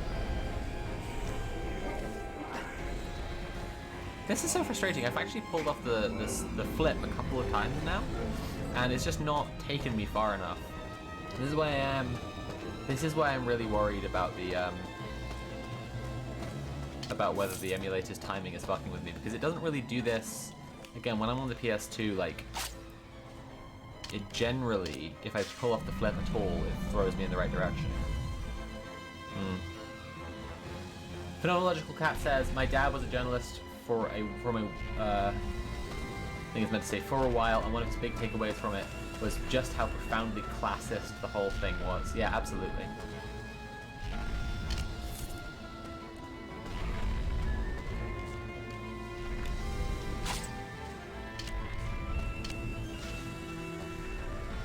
Ginger with Envy says, British media likes the aesthetic of being sensible, so it ends up being horribly reactionary, but much less sensationalist in tone, brackets not content, than US media. That's a very good analysis, Ginger. Thank you so much for that. That's a really, really good way to put it. That really, like, I think that really describes the foundation of how a lot of liberal slop gets made, actually. Less sensationalist in tone, but not content, and horribly reactionary. And even then, there is plenty of sensationalist nonsense. The Daily Mail the other day, kind of at the height of like ChatGPT gibberish on Twitter, wrote something saying that someone clearly very mentally unwell had gone to Buckingham Palace because ChatGPT told him to go assassinate the king or something like that. And it's just like, this is the height of sensationalism. Like, you're just saying like, someone who is experiencing a mental health crisis and like was looking for an excuse to do something quite extreme, went and did something quite extreme after like asking the thing to tell them to do it. It just doesn't say anything about ChatGPT. Like, fucking ridiculous.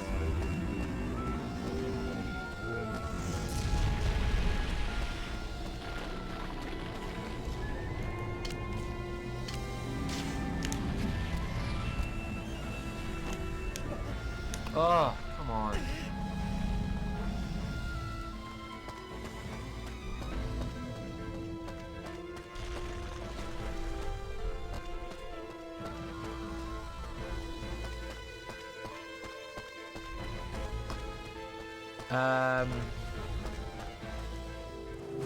Sophie, where do you tend to get your news that you actually trust somewhat? Sites that could tell me about more than just the UK would be nice.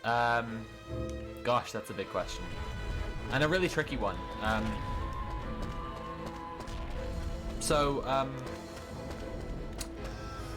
Okay. I avoid all mainstream British publications for the reasons we've just been discussing. Some mainstream American ones are can be relatively okay, but it just matters to understand the bias of all sources, right? All sources have a bias, every single one, and if you know what that bias is, you can kind of guard against it. Isn't the right word? You can understand. Nat is yelling at me. Account for it. You can understand where it is and isn't affecting their reporting.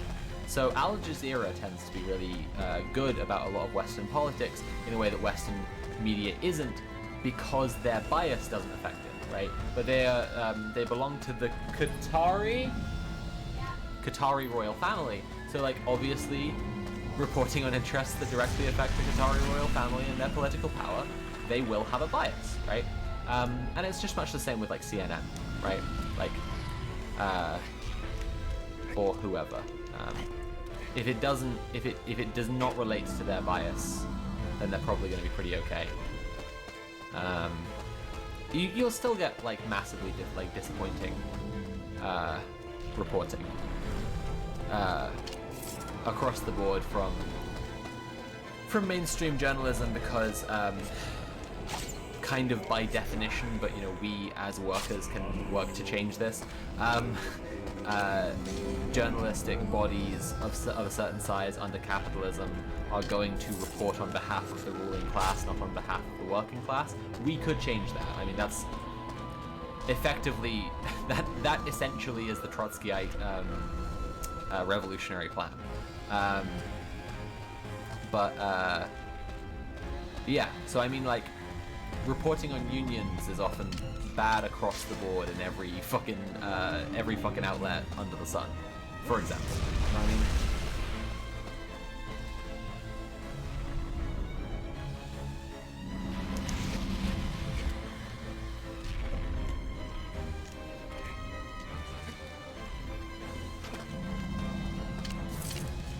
Expanding on the idea that it's a closed shop class-wise, British media also has a big obsession with the idea of being a voice for the people, and because they all have the same class background as each other, the political figures they are reporting on, each other and the political figures they're reporting on, they just assume their own position is the same as the actual public.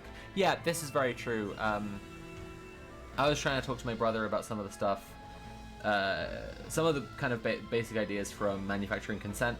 A while ago, I mean, a few years ago now, and I remember him saying to me that the media also, but he really wanted to say mainly, reflects what people think, and you know, it's just, that's, if you're working from an evidence-based position, this is simply not true. Like, that this is just like, for example, like over a thousand articles published in the British press every month against trans people. And the British public doesn't hate trans people and has only lost feelings of, like, you know, good feelings towards trans people, like 5 to 10% or whatever, because of this massive assault by the media on trans people and on public opinion of trans people. And that's like, it's very, very demonstrable that it's not reflecting the public opinion in that case, for example, but there are just, the examples abound. But rather shaping public opinion and doing so quite deliberately on behalf of something, you know? And the something is counter-revolution. It's, you have to get a bit Hegelian, unfortunately, but what about the fact that some sources just don't report on stuff, like how the pro-Palestine marches in the US weren't covered very much? I keep hearing on Tumblr about things happening that the news won't report on, protests on niche issues, not Gaza, and things it would be straight up against their interests to report on Gaza. Like, where do I go to get the stuff liberal media just kind of buries? I mean, you're describing getting it, is the thing. If you're talking about where do you go to find out how to go to protests and make friends. You will meet organizers, and then you will get into group chats, and then you'll be alerted when more protests happen. But if you're talking about, like, news of what protests, what strikes and so on are happening, like, this is exactly my point. Like, internationally, people aren't, some leftists are doing this in general, right? This is something that we can say, you know, for example, Red Planet does this, right? Organized Magazine does this. You can subscribe to them. They're pretty good. But they only publish, you know, once every few months, if that. Hey everyone, if you're enjoying the stream, please consider paying for the stream. You can subscribe or cheer or donate directly using command tip. I'm trying to hit 550 on the dono goal today. It's currently at 392. I'd really appreciate any tips that people want to give.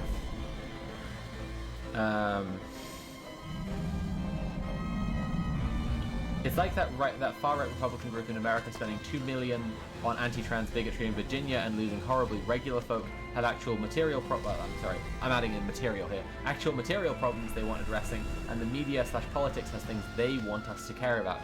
Abso-fucking-lutely, thank you. This is part of what I mean when I say the liberal slop systematically reproduces and reconstitutes the liberal hegemony, and this is a very complex thing, right? But it's trying to do something, again, very, very deliberate. It really knows what it's doing. And this is a bizarre place where, like, a system can understand what it's doing better than any of the people in it. Not necessarily any of the people in it. Some of the people are very intentional, right? But better than most of the people in it. Because the system here of the liberal media and of liberal slop and so on, like, really understands so well, like, the messaging that states and capitalist hegemony and patriarchy and white supremacy all need in order to further themselves and carry on existing. And none of the people doing it think that's what they're doing. Sie wissen das nicht, aber sie tun es. You know, like, they really, genuinely, they don't. Except when they do, and then sie wissen, dass es nichts ist, aber sie tun es. They just, it's fascinating. It's fascinating to see. And horrifying, of course. But yeah, like, anti-trans stuff, this is reinforcing patriarchy and reinforcing the state by fighting ordinary citizens' right to bodily autonomy, right? And in this way, it serves to reinforce the state, which serves to reinforce capital, which serves to reinforce the capitalist journalism complex, right? And so these kinds of articles are defending their writer's very existence, right? And how does that happen? Well, that happens because money is instructional tokens, right? So money is the basic way that instruction works in the world, right? Power, to a huge extent, right, is conveyed through money. And so when there are when there are moves to change, like to a change towards equality and public understanding, money, capital would like to stop that, right? It would greatly benefit from moves towards equality, revolutionary movements being stopped, and it needs gibberish to be generated. It needs slop. It needs thin grey gruel to be poured down the gaping mouths of every single person in the state. And furthermore, it needs for that slop to communicate that this is everyone's normal opinion, right? So even if you disagree with it, even if you're a progressive, you're in the minority. You don't think these things because everyone thinks these things. You just think these things because you think these things. And so here you have the free market of okay, if the game's loud I can turn it down, that's fine. And so here you have the free market of capitalist journalism generating reactionary gibberish as a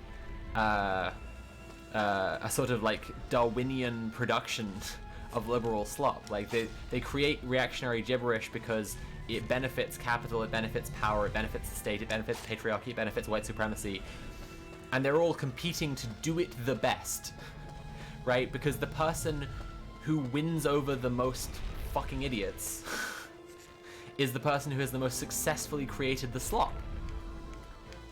But then they also have to be really critical of that person, because that person immediately then becomes an excess. They become an excess of the system, right? Which is generating obvious and visible harmful results. Donald Trump, right? Populism, right? You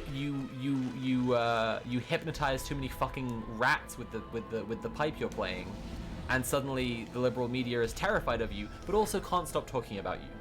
Isn't that peculiar, right? Isn't that interesting? How attention from the liberal media helps get someone elected. And so the liberal media expresses dismay and disgust through attention, and then that helps get the fascist elected, right? Isn't that fucking interesting? How the people in the system can be thinking they're acting against this thing, right? And at the same time end up helping to give it power. Well, that's because it's the fucking free market, survival of the fittest, survival of the sloppiest slop, right? It's just this auto-generating, reactionary, pain-killing answers to dialectical questions. Oh shit! Oh shit! Woo! Well, I think I've had the best horizontal throw of any sword flip I've done recently. And isn't it further interesting, right? That when Bernie comes around, when Corbyn comes around, right, and the liberal pundits want to silence them, want to make sure that they don't get any power. Suddenly they do consciously understand. Suddenly they do consciously understand that attention gives these people power and helps them get elected and helps them maintain power.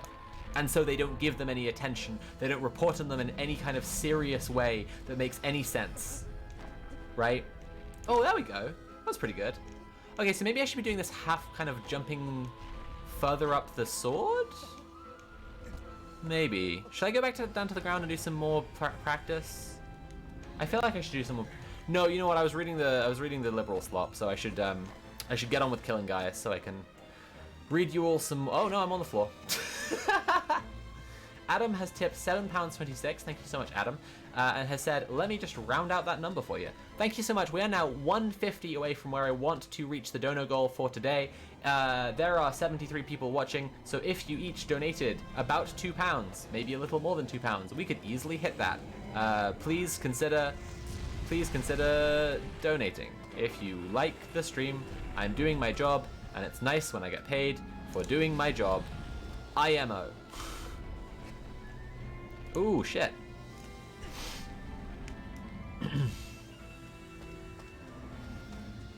Gaius said no to more slop, it seems. Yeah, it really seems that way. Social media is honestly also just an exhausting way to gather news. That's absolutely true. Speaking as someone who has to gather news from social media to do reporting every week for Red Planet, yes, it's really fucking exhausting. Agro, my horse, has tipped £16.30. Thank you so much. Nay, etc. Thank you, Aggro. I really appreciate that. Oh, I beefed the jump.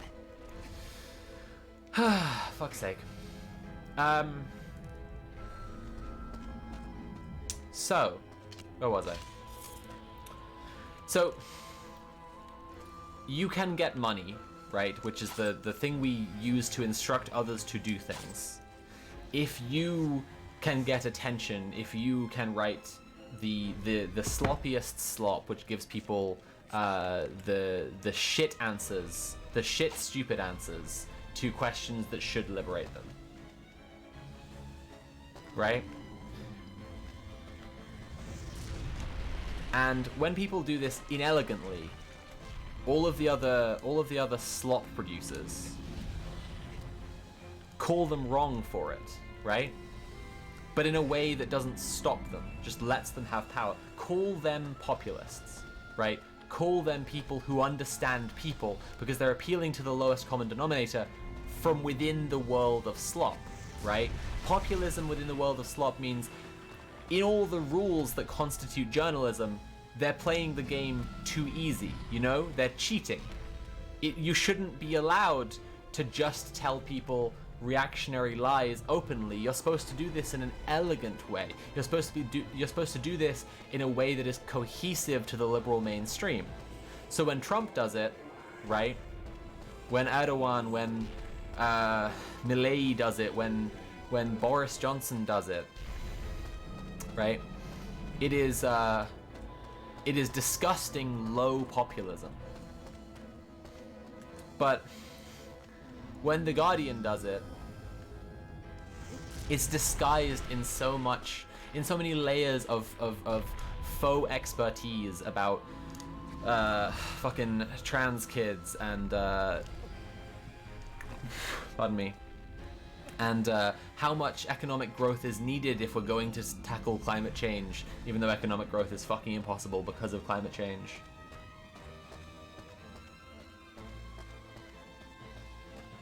Disgusting low populism is a good way of explaining it. Yeah, well, this is what I'm saying, like, there is so much disdain among the producers of liberal slop for the people who do it unartfully and reach a larger audience by doing so. But that disdain reinforces the rules of the game because by expressing that disdain, they give them more attention and therefore more power. And they're already gearing up to do it a second time. Like, they're already talking very seriously about, oh no, what if Trump gets in? You know? And I'm sure some of them are already writing their think pieces to explain how Trump could have stolen the stolen the election's got a loaded phrase now. Gotten away with beating Biden again when Biden's policies make sense and are based in what people really want, and Trump is just lying. Oh, it's so surprising that he did this after 18 months of us telling everyone that it was really, really dangerous that he might win again. You know? Now, a lot there depends on the right-wing media, like the right-wing politics machine, and how it's shaped together. There is still a lot of power that Trump wields, but it's not a sure thing. It's not a certain sure thing. But there are still, like, and I could point them out, like, plenty of instances where they're slipping back into old patterns, or I could say slopping back into old patterns, and reporting on Trump. Oh no, what if Trump has a second term after Biden? Wouldn't that be scary? And it's just doing the same fucking thing again. Okay, jumping from halfway up the sword is definitely the way. It's definitely the way. Okay. Oh, Christ. Oh, we made it. Ginger with Envy, thank you so much for tipping £10. I really, really appreciate that. We are now on 426.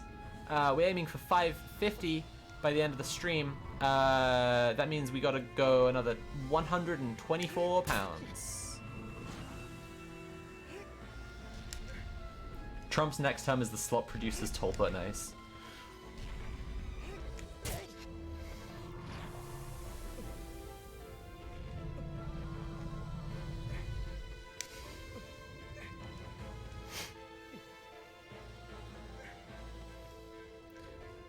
The gig economy is such a fascinating demonstration of the concept that I'm trying to get across here, right? Because Fiverr or whatever, right? Literally named for the idea that if you have a Fiverr, right, you could offer it and get a bunch of people to contend, to bid, right, to tender for the work that you're offering, to be the one who gets to do the work for such a low amount of money, right? I'm gonna fucking fall off because this dickhead is shaking too much. This sucks. Oh, we're fine. We're fine. We're fine. Ah, we're fine.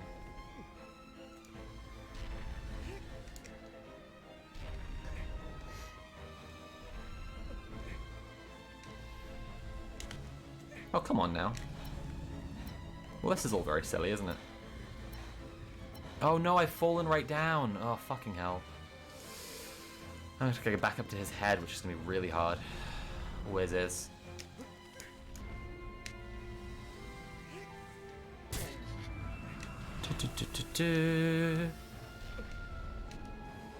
Like a $5 bill, yeah, that's what I mean by a fiver, yes.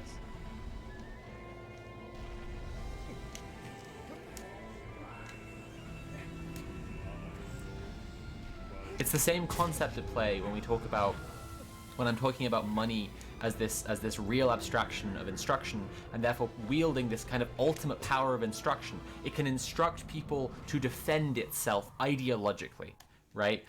Money without anyone telling anyone, create propaganda to defend capital, to defend the concept of capital. People who wield capital employ other people who wield capital to defend their interests, and their interests implicitly are the interests of money still having power and money still being the instructional system that we use in the world, right? And this is why communism is the ultimate evil of capitalism. Why it is absolutely satanic.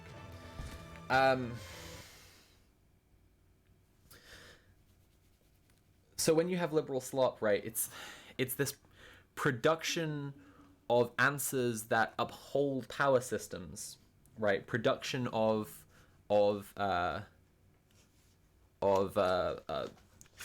softer, subtler, more elegantly constructed propaganda for the status quo.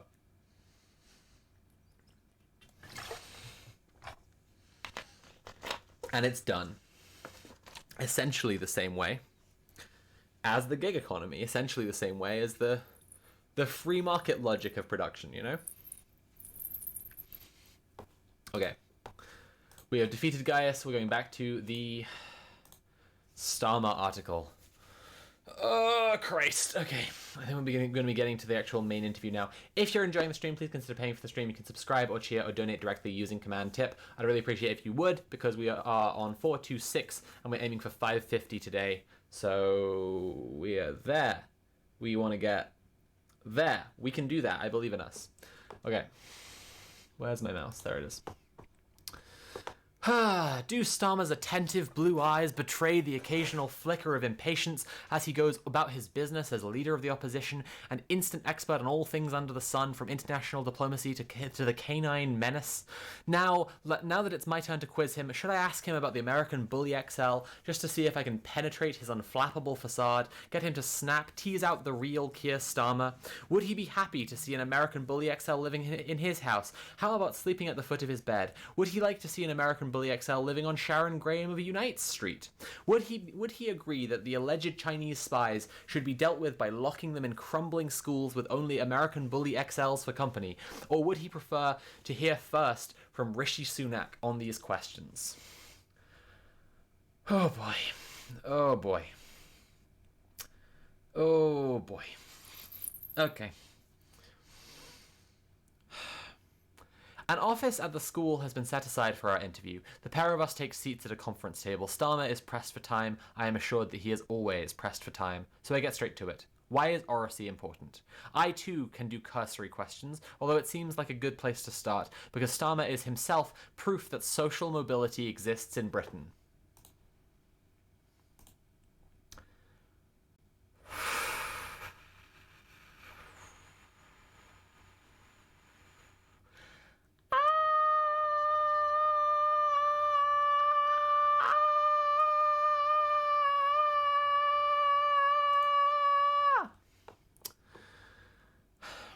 Or at least that it existed when he was a boy. Okay. That may be why I feel so strongly about it, he says, that progress has been the story of my life. I was lucky to have the opportunities I have had. It is shocking, he continues, that too many children's futures are determined by how much their parents earn rather than their own talent and ability. That's Mandaris tipped £15, thank you so much. Pretty lady, reedy, dirty slob. Thank you so much. That's a very cute message, thank you so much. Maybe you can write in your next message about my attentive blue eyes. Oh, geez. What drove my parents, he says, what comforted them even, was this belief they had that the next generation of their kids would get a better chance than they had had.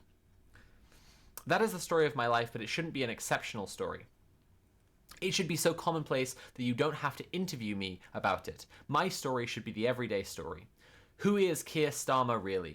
He was born in South London and grew up in the small town of Hurst Green, on the Surrey-Kent border. Okay. The second of Rod and Josephine Starmer's 4 children, 2 boys, 2 girls. We were in a Pebble Dash semi with not very much money, he says. My dad worked in a factory as a toolmaker. My mum was a nurse. And yet he won't support raises for nurses now. Okay. Starmer shared a small bedroom with his older brother. They slept in a bunk bed. It was, he says, a classic working-class upbringing, only with the terrible complication that his mother was seriously unwell. She had this awful Still's disease when she was young, and essentially, after she had children, she never went back to work. Still's is a rare and debilitating autoinflammatory disease that causes fevers, severe pain, and a distinctive rash. Over time, the body shuts down completely. His mother's illness and its effect on her and on his father, and on him and his siblings, is the central story of his young life, and it continues to inform everything he thinks and feels. I think there's no doubt that he's driven by his background, says Parvez Jabbar. We've talked about his childhood and his parents. He's this hard-working lawyer, but he also had to make sure his siblings were okay, his parents were okay, his mother was okay. He was always the person doing the looking after. For all of the supposed enigma of Starmer, it's not as if he hasn't spoken about plenty of this before. Much as I would like to claim a scoop, I'm hardly the first journalist to get him to open up about his past. In TV and radio interviews, in newspaper profiles, he has discussed his early years and experiences. With me, he is more expansive when talking about his parents than on any other topic. It's another thing that frustrates Jabbar. People say, we don't know the real Keir, we don't know his background, says Jabbar. But I've seen many pieces where he talks about his background. And then they say, oh well, that's all very interesting, but we want to know what his policies are. At the risk of repeating those earlier articles, I asked Starmer to tell me about his father who died in 2018. How does he take after him? How do they differ? He speaks for a long time without interruption. My relationship with my dad can only be understood by describing his relationship with my mum. Fascinating way to begin. My mum was very ill most of her life and periodically would be rushed into hospital into high dependency units. And more often than I care to remember, it was a bit touch and go as to whether or not she would make it. My dad was totally committed to her. He says it again for emphasis. He was totally committed in every conceivable way. Learnt every symptom, learnt exactly what needed to be done in any situation, and if she was in hospital, he'd be with her and he'd stay with her, sleeping on benches in the corridors if necessary until she came home. That makes sense. And that was his absolute focus, and everything else was secondary to that devotion and loyalty and incredible love for my mum, and that left little space. He pauses briefly. I mean, I'm only seeing this after the event, if I'm honest. I'm not going to pretend I was seeing all this growing up, but it left little emotional space for the rest of us because it was all invested in my mum. I don't resent that, it's just an observation, and therefore my relationship with my dad was more distant and lacking some of that bond that he had with my mum. He returns to the question. So what do I take from my dad? I take that sense of loyalty, commitment to somebody else, my mum. The other thing I take from my dad, something I've reflected on more and more, is the fact that because he worked in a factory, he felt disrespected. He felt looked down upon. We've all had those situations where a number of adults stand around and the conversation is, what do you do for a living? And my dad hated that conversation because he knew that when he said, I work in a factory, there'd be a sort of silence where nobody would quite know what to say next. He hated it, and it caused him to sort of withdraw. Rod Starmer maintained a punishing routine. He worked from 8 in the morning until 5 o'clock in the afternoon, when he would come home for his tea, then go back to work at 6 until 10, Monday to Friday. That is a punishing routine. Mate Claritas says, MILF pills, MILF pills, MILF pills. Okay, I figured out the emotes. I had to restart the app. No, that didn't work. That did work. You've posted the emotes. You got it. You nailed it. Love to hear about the true leaders, politicians' mothers. This is an interesting thing, right? To say that they've shared loads from Starmer's past before, and it just never gets people to feel that they've seen the real Starmer. And it's true, right? Like, if they say, well, he doesn't seem like he's fighting for the working class, which is what Labour is supposed to do. And then they say, well, what do you mean? Like, why doesn't he seem that way? And they say, well, we don't know his background. And then you say, oh, well, his background's working class. Look at all these interviews he's done where he's explained that and talked about his really hard upbringing. His mum was really sick. His dad didn't pay him enough attention. Then people say, okay, but what are his policies, right? This is basically what they've just described, and it's saying that, like, knowing his background doesn't help because it makes people just all the more baffled why he isn't fighting harder for the working class in a way that, I don't know, say, Jeremy Corbyn was doing. Okay. That disrespect he carried with him all his life, and that's why respect is such an important word for me. Can you look somebody in the eye and really say you respect them? For an incoming Labour government, how do you enhance the dignity and respect of every single person? That I take from my dad. So, he takes from his dad that holding a blue-collar factory job is shameful, and you should be ashamed of it, and you should do everything you can to escape it because you won't be respected. This is where Fisher would say of that Dickensian protagonist, he has self-consciousness, but he completely lacks class consciousness. Fucking hell. Like, again, it's just this bizarre, constant denial of class consciousness with Starmer, right? Like, people are saying, okay, why isn't he fighting for the working class, right? A question which you don't need to understand class consciousness to ask, right? But it is the central pillar to the history of the Labour movement and the Labour Party. And then they say, well, look at his background. And they're saying his background is working class. But if you look closely at this descriptions of his background, you're describing ways in which he precisely and specifically lacks class consciousness. And so, like, the question of why he isn't fighting for the working class is there in his background. It is all actually cohesive, and what they're saying is they want a different leader. And to be clear here, also, like, none of this was working any of the time here in the lead up to where we are now politically, because nobody in British politics cares about the working class, and the last person who did was run out of town with lit torches and pitchforks. But it's possible that endorsing genocide may actually force Starmer to resign. The reason they've published this right now, like, doubtless there has been a push from Starmer's PR team since Gaza hasn't come up in the article so far. Then again, it's a very long article. Let me just control F. Yeah, it doesn't come up in the article at all.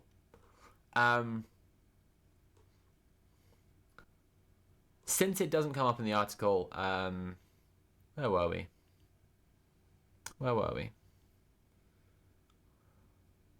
Right.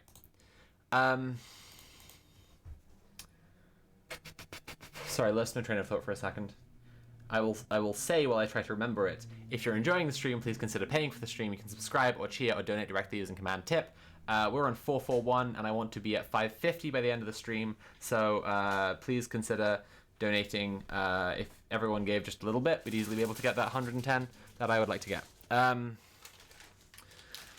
Looking at his background, it is entirely cohesive, right? It is easy to understand. He believes in this fucking lie of social mobility because he feels that he has benefited from it himself. and he is entirely in with all the Blairite neoliberal rhetoric of social mobility, education, education, education, and he's trying to offer oracy for everyone, right? Because he believes in social mobility. But social mobility is this absolute antithesis of class consciousness. It implicitly agrees that the working class is lesser and that you should try to not be working class. You should aspire to be better than working class, and if you are working class, you should make yourself not working class as soon as possible, which is fucking vile and is violent towards the majority of people on the planet by definition. But moreover than being antithetical to class consciousness, it is a total self-consciousness that refuses class consciousness. It refuses to accept class consciousness as anything other than like, well, that's the thing about it, right? It makes class consciousness incomprehensible. They've never actually given answers that say that, like, respond to the unions, respond to Corbynism, any of this. They've just said we need more oracy, social mobility, education. These are the things we need. They haven't said what they think of any of these truly leftist politics, because they can't. They don't think anything of them. They are, like I say, incomprehensible to them. He hasn't finished. You can't divorce that from my mum, because my mum was the two of them, Rod and Joe. You could never have Rod or Joe, one without the other. They were so bound together. She was incredibly courageous. She had challenge after challenge thrown at her. She was told when she was 11, you won't be walking by the time you're 20, and you certainly won't have children. She was determined that both of those things would be proved wrong, and she was assisted by some brilliant consultants at Guy's Hospital.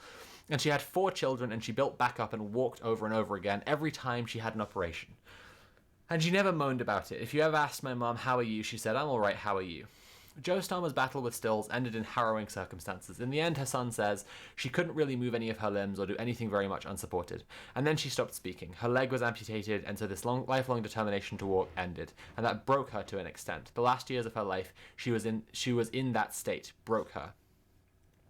I regret very little in life, Starmer says, but I do regret the fact that by then we had 2 very young children, and they never got to know my mum because she couldn't communicate. She wasn't walking, so they never saw for themselves the warm, loving person that she was. And I said this at my dad's funeral. 3 years after she died, he died, but he actually died of a broken heart when my mum died because their reason for living was each other. He looks wrung out after saying this, and I tell him I'm sorry. Well, he says, I'll try to pull myself together and go on with the interview. It must have been incredibly difficult for him as a teenager having to cope with such extreme circumstances. Formative as well, though, he says, regaining his composure. There are challenges in the job I'm doing, and every time there's a challenge, I do think of my mum and dad. I think about the respect for my dad and the courage of my mum, and part of me thinks if my mum can get up and walk after everything that was thrown at her, I can go and do whatever it is I have to go and do. You do carry these things with you, I think. Yes. You do. Yes, your childhood experiences matter to your life. Profound stuff from the leader of the Labour Party. His parents named him after Keir Hardie, the Scottish trade unionist. One of the founders of the Labour Party and its first parliamentary leader from 1906 to 1908. I can't claim any credit for that, he says, a line he may possibly have used before. We don't often imagine Surrey as a hotbed of socialist radicalism. No, we don't. But Starmer grew up in a rural community, not on a private estate of McMansions. Oh, ooh, fucking hell. Oh, I'm so sorry I've not put the article on screen. I was going to come back to close up just now anyway, because that was just fucking ridiculous. So social mobility is good, but also the nouveau riche are disgusting, and they build McMansions. Cool. Cool.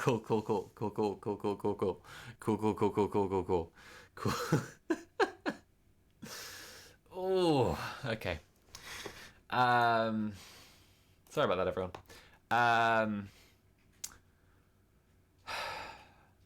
We don't often imagine Surrey as a hotbed of socialist radicalism, but Starmer grew up in a rural community, not on a private estate of McMansions, the popular image of that county as the gold buckle of the stockbroker belt. No, I need to come full screen again. I'll try and remember to put the article back on screen in a second, but it's just like, okay, we don't often imagine Surrey as a hotbed of socialist radicalism, right? So the comma but here should be explaining how Starmer is in fact a socialist radical That's why he gets to be leader of the Labour Party. See what's been constructed here, right? It should go, but he is. And instead, it says he grew up in a rural community. He wasn't part of that disgusting nouveau riche stockbroker belt. It's the use of the term McMansions I'm getting at here, right? Like, they may well be saying and like think they are saying and be saying, right, that he grew up with and around poor people and poor himself.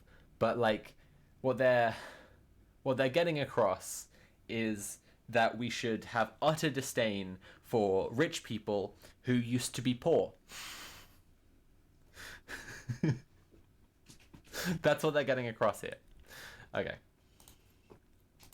Hey Nat, how you doing? Yeah, yeah. No. We're reading the most toe-sucking coverage of Starmer I've ever encountered. I'm just remembering the article you read quite recently that was discussing claims about Starmer's like class background. Like he went to a private school, but he went to it like just before it became a private school, and then carried on going into it. Yeah. It was a private school. Yeah. And that article approached those claims so bizarrely as well, and so propagandistically, because when they were talking about him going to a private school, they said, lots of people think he went to a private school. Which he did. Yeah. But technically he didn't. He didn't get into a private school. Right. Oh, Christ. All right. Surrey is predominantly Tory, he says. I'm not going to have to pretend that there isn't a good deal of wealth. A lot of people there have made a really good living for themselves, and good luck to them. Ugh. But as with all rural communities, there is also poverty. It's a misunderstanding about the countryside that it's only those who are better off who live there. It's not the case, and it wasn't the case. The Starmer home was a Labour household. There's no doubt about that. And probably for that reason, I joined the Labour Party at the first opportunity. At 16, he became a member of the East Surrey Young Socialists. Unfortunately, he says, it only had 4 members. Cool, we're seeing the exact same villain origin story as Tony Blair, joining into socialist movements and seeing that they're not popular enough, so we need to make them more popular at any cost. And now we get to this point today where no one can imagine what any of his fucking policies are on anything, because the most important thing is getting elected, not having any principles. He was educated at the selective Reigate Grammar School. In addition to his academic success, he played football and excelled at music, attending classes on Saturday mornings at the prestigious Guildhall School of Music in the city as a scholar. I played with people who are naturally exceptional, he tells me. I worked hard, but I could never quite match their level. He studied violin alongside Norman Cook, later Fatboy Slim, who was a couple years above him at the Guildhall, and he walked out to Right Here, Right Now at the Labour Party conference in 2021, pleased to be able to acknowledge the success of an old contemporary. Okay.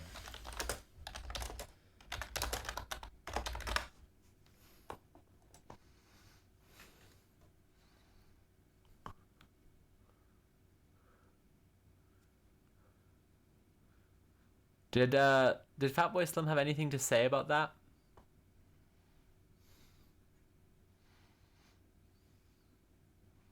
Are they still pals? Not that I can see quickly. Anyway. Starmer is sometimes dismissed as a technocrat, because he is, but he comes across as someone at least as engaged with the arts as the sciences. That's not what that means, you sack of shit. Okay. Frankly, he says, I do think that we have lost sight of the value of art and music in learning in our education system. I'm determined to change that, not just because I did it and I know how powerful it can be, but because of the key life skills it teaches: confidence, creativity, discipline. Oh, Christ. How is that relevant to him being a technocrat? Yeah, it's so frustrating. It's so fucking frustrating. You could be a technocrat and also enjoy art and think that other people should be allowed to enjoy art. It's like, it's also just like entirely, it makes, like you can be a technocrat about art. Yeah.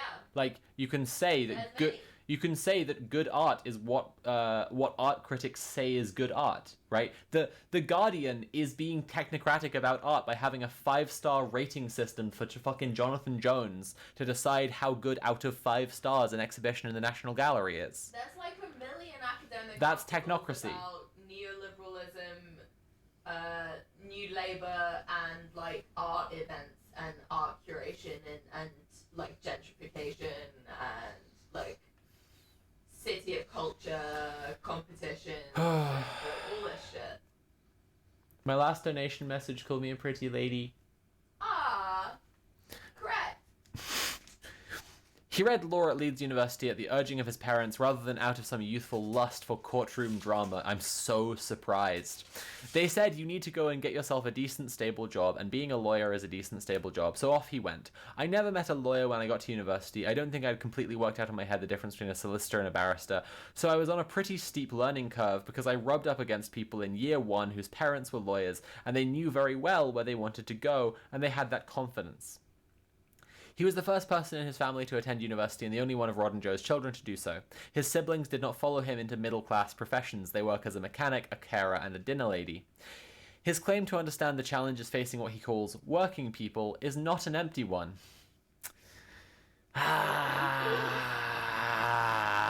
It is an empty one though, isn't it? Because he thinks that them being working people is a shame that they need to overcome. He graduated from Leeds in 1985 and spent a year at Oxford as a postgraduate. So he did go to Oxford, didn't he, then? Fucking hell. Before he was called to the bar and began his career in criminal defense work, specializing in human rights. He had not lost his adolescent idealism. In 1986 and 87, he edited a magazine, Socialist Alternatives, an attempt to marry left-wing ideals with feminism and the Green Movement. He wrote about the print workers' strike at Wapping, and he interviewed Tony Benn, the longtime hero of the Labour left. Like most people, he told Lauren Laverne on Desert Island Discs in 2020, I started off as the radical who knew everything. I'm now much more open to ideas. I'm gonna literally be sick. I'm gonna literally be sick. Jesus fucking Christ. He lived in a shared flat, messier and more chaotic than my current home, he tells me, above a massage parlour on the Archway Road in North London, and while he has spoken in the past of a period of late nights dancing to Northern Soul records, he chose Dobie Gray's Northern classic Out on the Floor as one of the tracks to take to his island, and remembers enjoying himself sometimes a bit too much. Oh, Christ. The sense one gets is of a young man in a hurry to get on. He worked hard, on one occasion so absorbed was Starmer in his work that he remained in his room oblivious while burglars entered the flat and made off with the television. That's encouraging for the future leader of the country. He worked hard, on one occasion so absorbed was Starmer in his work that he remained in his room oblivious while burglars entered the flat and made off with the television. I feel like foreshadowing is taking place for events I cannot possibly comprehend nor predict. In 1990, still in his 20s, Starmer was a founder of Doughty Street Chambers, the pioneering and disruptive law firm that became home to eminent crusading lawyers including George Robertson, Helena Kennedy, Edward Fitzgerald, and Amal Clooney. It was in that period, almost 30 years ago, that he met Parvez Jabbar, now the co-executive director of the Death Penalty Project, which provides free legal representation to death row prisoners around the world. They've known each other for almost 30 years. He was a super dynamic junior barrister, Jabbar tells me on the phone. And from the beginning, really hard-working and incredibly passionate about human rights. Imagine, I'm asking someone to take on a case. I'm not paying them, it's pro bono. When a warrant of execution has been issued, Jabbar says, it's a Thursday and somebody might be executed on the Monday, what you need is somebody you can go to who can work on the case through the weekend. The idea that you can ring someone at any time, day or night, and say, I need your help, that is immeasurable. And that's what Keir would do. Cool. Neat. He works really, really hard. Hey everyone, he works really, really hard. Did we mention how he works hard? He works really hard, and that's how he was able to pull himself up by his bootstraps and create social mobility, and he wants that for everyone else. For everyone to work really, really hard and grow the economy and progress out of being working people into being something else that's not working people. When a warrant of we already read that bit. Jabbar calculates that over the 2 decades, Starmer probably devoted up to 70% of his life, 70% of his time to unpaid pro bono work. That's a significant amount of time to give up to human rights cases where when you're not making any money. Yeah, well, why doesn't he care about genocide now then, huh? Guys, like, fuck.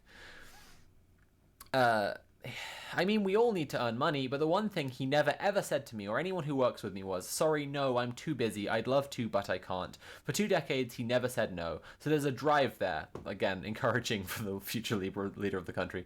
The 2 men became friends away from work, sharing family holidays, going to football together. They still meet for a coffee or a drink whenever they can, which is less frequent, Jabbar says, since Starmer became Labour leader. It's a very privileged and fortunate scenario when you actually really get on with the people you work with, says Jabbar. When you're traveling, I feel like I've been reading a lot of the article. I'm actually going to pause there and play some more Shadow of the Colossus, because this is just sickening. Yeah, stop humanizing the man. Well, it's like they're trying so hard to humanize him, and it's still really fucking hard for them. Everyone, if you're enjoying the stream, please consider paying for the stream. You can subscribe or cheer or donate directly using command tip. Nat and I are trying to have money to go to the dentist. We both really, really need to go to the dentist and have put it off for way too long.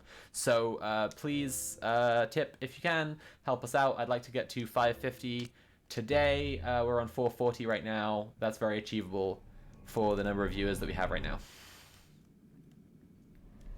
All right, where are we up to? We just did Gaius, so it's time for Phaedra. Let's fucking go. Horsey time.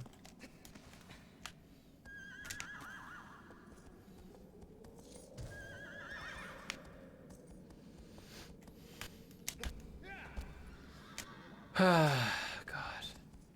I'm just remembering Starmer saying, of course a woman doesn't have a penis, and for 90% of women, it's all biology, which is just like... The guy is increasingly captured by TERFs, and like it's just so far away from well, reality for one, but just like, oh god, all of this shit about him being so human and understanding things so well and taking this level-headed approach, and you know, these human rights cases, and like a human rights case never once exposed him to a trans person. Never once got him to question natures of... Like, he fucking wrote articles for socialist alternatives. Sorry, edited socialist alternatives, marrying socialist ideas to feminism and the green movement. And he just never thought hard enough about gender to understand... That's what's so scummy about all of these people. It's not just ignorance, like... No, he's been exposed to all the stuff. Babe, he's been exposed to all the fucking stuff, yeah, and he was too busy working really hard to be socially mobile to escape being a working person. Right? Awful. Awful. Awful. Christ. If you're enjoying the stream, please consider paying for the stream. You can subscribe or cheer or donate directly using command tip. Please consider using command tip if you can. I'd like to get to 550 today, and we're currently on 440. It would be really, really helpful. Also, if you have a Prime account, you can attach it to your Twitch account and give me a free Twitch sub. Doesn't cost you anything, does give me real money. Consider doing it. Thank you. The political class will live in their own little bubble. It's like the shittiest AU we inexplicably have to deal with. Yeah, absolutely. Like, if it were just their own little bubble... Right, but it's imperialism. It's fucking... They're all, like... They steer everything else. They control the rest of the fucking population. In a very measurable, literal sense. Because they are the political class. No information can get in, and so it's a bubble in that sense. But their power and control does get out. It's awful. It'd be fine if they were just sealed away in a simulation.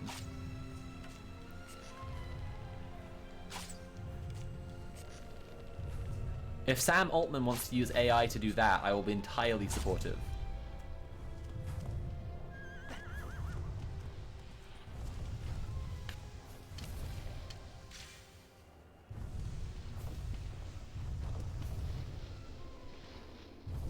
I want to say again, they're trying to tell us Starmer is the temporarily embarrassed rich person they want every working class person to see themselves as. That's a very good description. Thank you, Meta Claritas. That's a really good comment.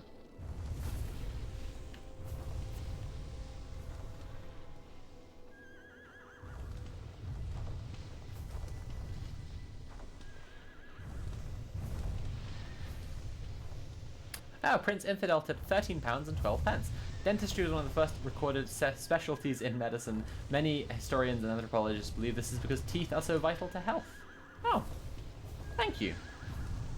I was aware of that. That's makes a lot of sense.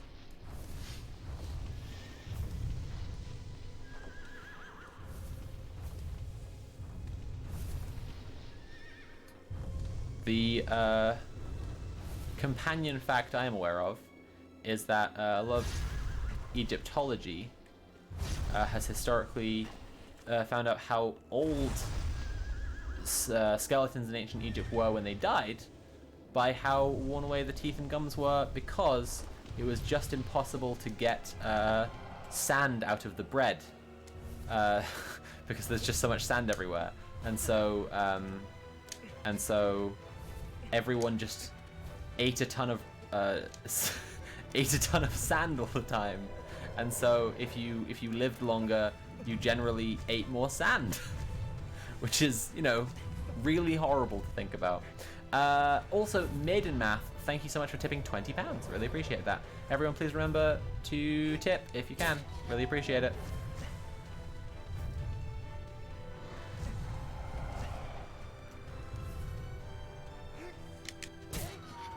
There we go.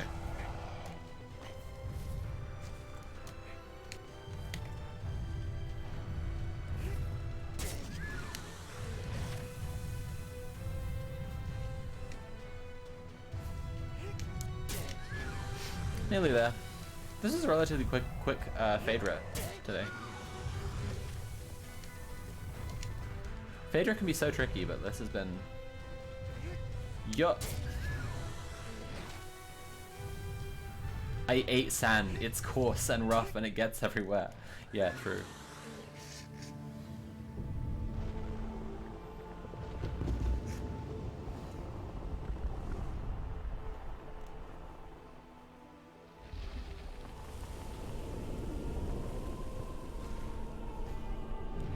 Help, the sand got into my slop.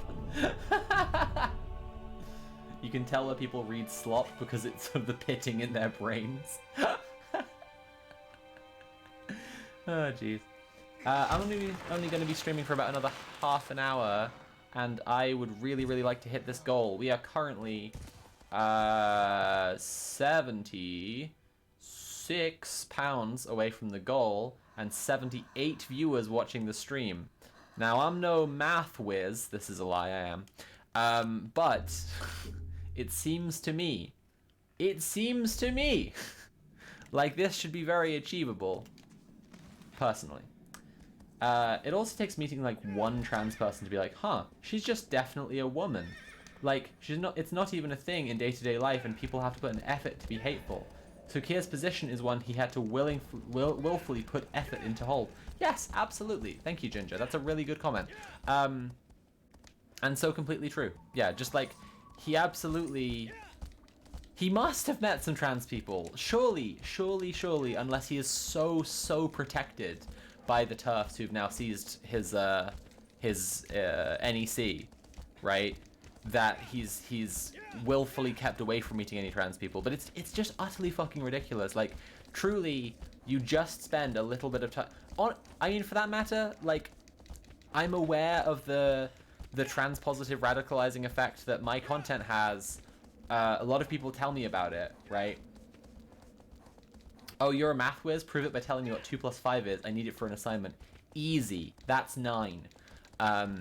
The radicalizing effect that has, because, like, people tell me about this all the time, that, like, you know, I don't talk about being trans as, like, the main focus of my politics, philosophy, whatever, you know, in my essays or on Red Planet or on my streams. Like, it's just not the primary focus for me at all, and people just see me, like, playing Shadow of the Colossus, reading an article about Keir Starmer, whatever, and they're like, oh right, a woman.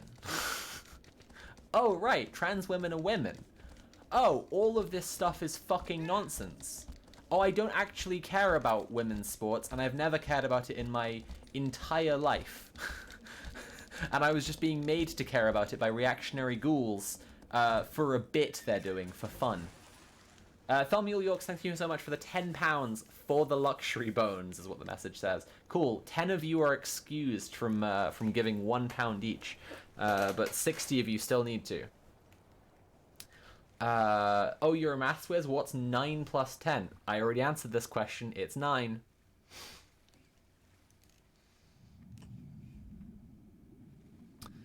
Probably. Yeah, I need the bow out for this, don't I?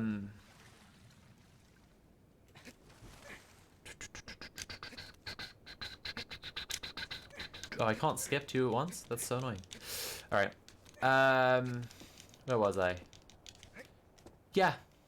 You don't even need to really to meet a trans person. Like you can do something as easy as like watch a Twitch stream, watch a fucking interview. Like just it's exposure to trans people for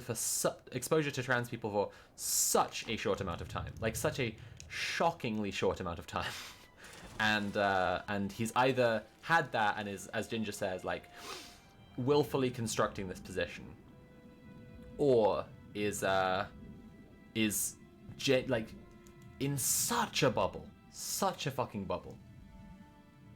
The truth slop doesn't reveal to you that 10 is actually 0. Yeah. It's only by studying the immortal revolutionary science of dialectical materialism that I am able to understand numbers in a way that the bourgeois pigs could never. I understand the truth that 10 is actually 0, and it was taught to me by my Orwellian communist overlords. So I want to like revisit the whole discussion on his background and say that I don't care if he was working class.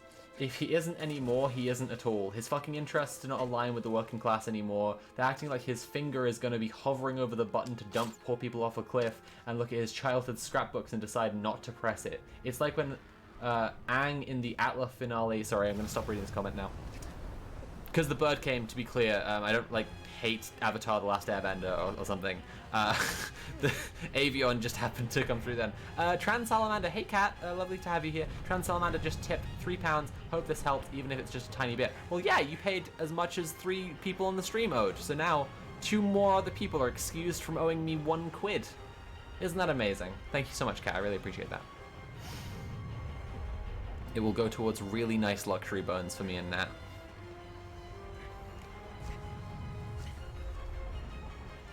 Oh, I forgot to fucking equip my sword, Jesus. And now I'm wasting all of my stamina. Oh, this sucks so bad.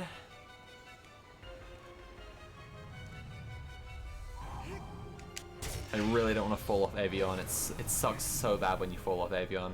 Genuinely, like, the worst Colossus to fall off.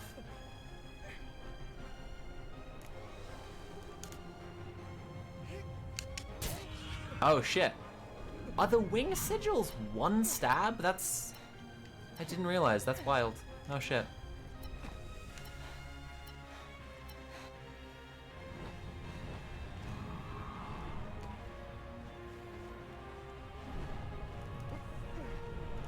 Oh fuck. Oh fuck. Oh fuck.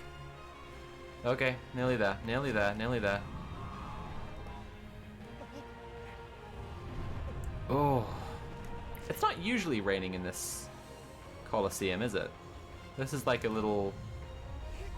Oh, we were flying through like a moisture cloud or something. Very strange. Okay, I guess that was 1 stab, huh? You really can just do it like that. So the exploit here would be to be just absolutely baller and like drop down off the wing onto the tail flawlessly, but I can't imagine like how many hours of practice that would take for saving like probably under 30 seconds of gameplay from your run. I don't know. I doubt that anyone's like... I've definitely chanced it and pulled that off, but like being able to reliably pull off that exploit would... I feel like the opportunity cost there is too high. Cool, done. Pillbug Hug, thank you so much for tipping £10. I really appreciate that. We are now at 497.42 on our way to 550. So we're basically at 500 and we need another 50 quid now. We're really, really nearly there.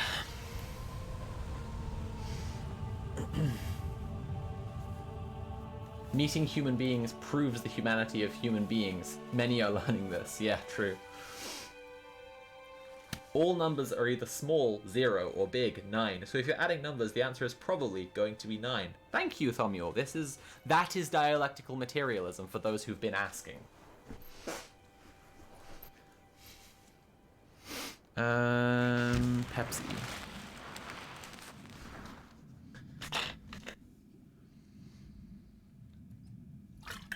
The most important question, which dinosaur would taste best fried? Probably either one of the large grazers, like a Triceratops, or one of the small omnivores, like a Compsognathus, because I read about, someone asked how a Tyrannosaurus would taste, and the answer was it would be unbelievably poisonous to eat, because it's so high up in the food chain, that its body would just be so full of, like, heavy metals. Yeah. Oh, fucking it. Come on. Come on with this. Ashran, thank you so much for £40. Teeth are Tooth Fairy instructional tokens. That's right. That is exactly right. Teeth are how we tell the Tooth Fairy what to do. The Tooth Fairy works for all of us as a public service, but you have to tip in teeth with command tip. And then when you use command tip, the Tooth Fairy comes and pulls your teeth out. South of Sublime says, mercury flavor. Zederet says, thank you for stream and surprise slop. That's okay. Slop is regularly just like taking my fancy these days, and I don't necessarily want to do full slop streams for it, so this is why I'm finding the Shadow of the Colossus speedrun practice quite useful to break up the slop this way. Lead. So we are now at 537 and 42 pence. Which means that we're just £12 and 58 pence from today's goal, 550. But of course, I won't be particularly mad if we exceed that goal and carry on towards our monthly goal, which this month is 1200, to allow a bit of extra money to instruct people to give me things that will be Christmas presents for my family, friends, and partners. That's, you know, what the instructional tokens are all about. Sharks have institutional capture over tooth fairies. It's true. It's true. Tooth fairies are generally in the pocket mouth of big shark. It's been known for many years. The Megalodon lobby almost entirely controls tooth fairies.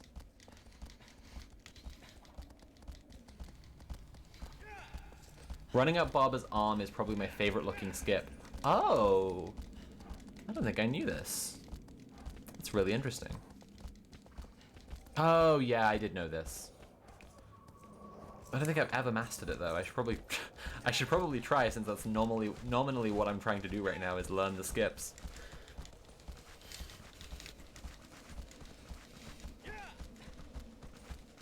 Blood for the blood god, teeth for Sophie. Hey everyone, I have teeth and I like having teeth, and if you like having teeth and want me to have teeth, please consider donating using command tip. I could talk in gory detail if it would motivate anyone to tip about what is wrong with my mouth, but I'm kind of figuring that me not doing that is a better stream experience. So if you can consider this a shakedown if you want, but there's the looming threat of me explaining what is wrong with my mouth if we don't hit that goal. I could do it. I'll do it. I'm warning you. Yes, tell us what that mouth do. What that mouth do and what's wrong with that mouth are two very separate questions. You know, it's the things that are wrong with my mouth that I would like to be cured, so that I can keep doing what that mouth do.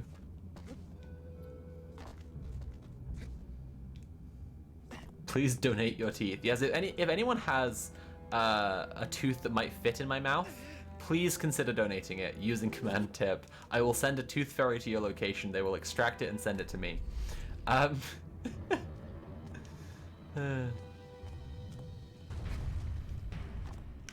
Oh, what the fuck did the camera just do? Oh, come on. Come on now. That's just silly.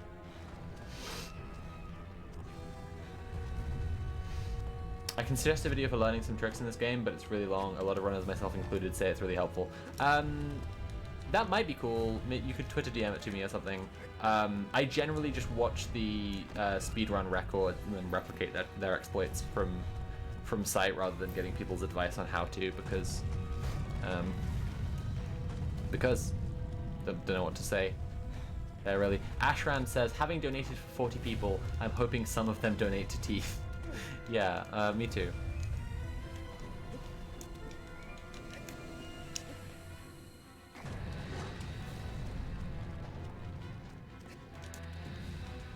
To answer Mated Claritas' question in a roundabout way, if you are in any kind of situation where you are precarious yourself, please don't give me your money that you need for your survival.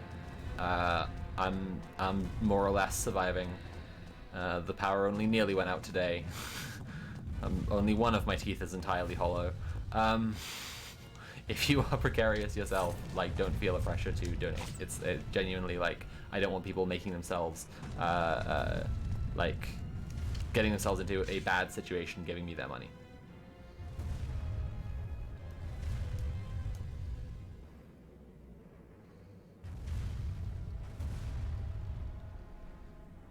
Oh, I remember the running up the arm exploit. I'm not doing that.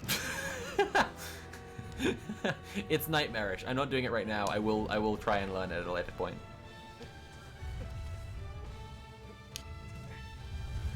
I should say relearn. I have done it before.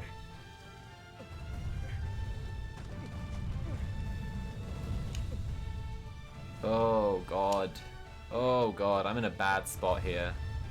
It's basically impossible to jump from here. I'm just running out of stamina. Oh Christ, okay. Let's just try and climb from there. Oh, this blows. This blows chunks. Jesus Christ. Okay, okay. Yeah, I'm fucked.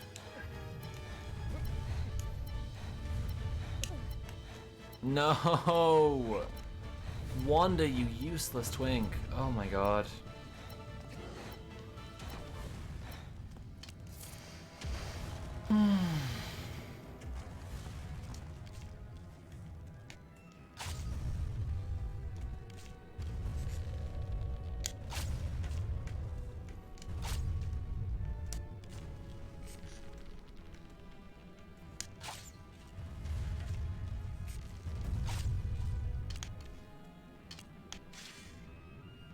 Cool.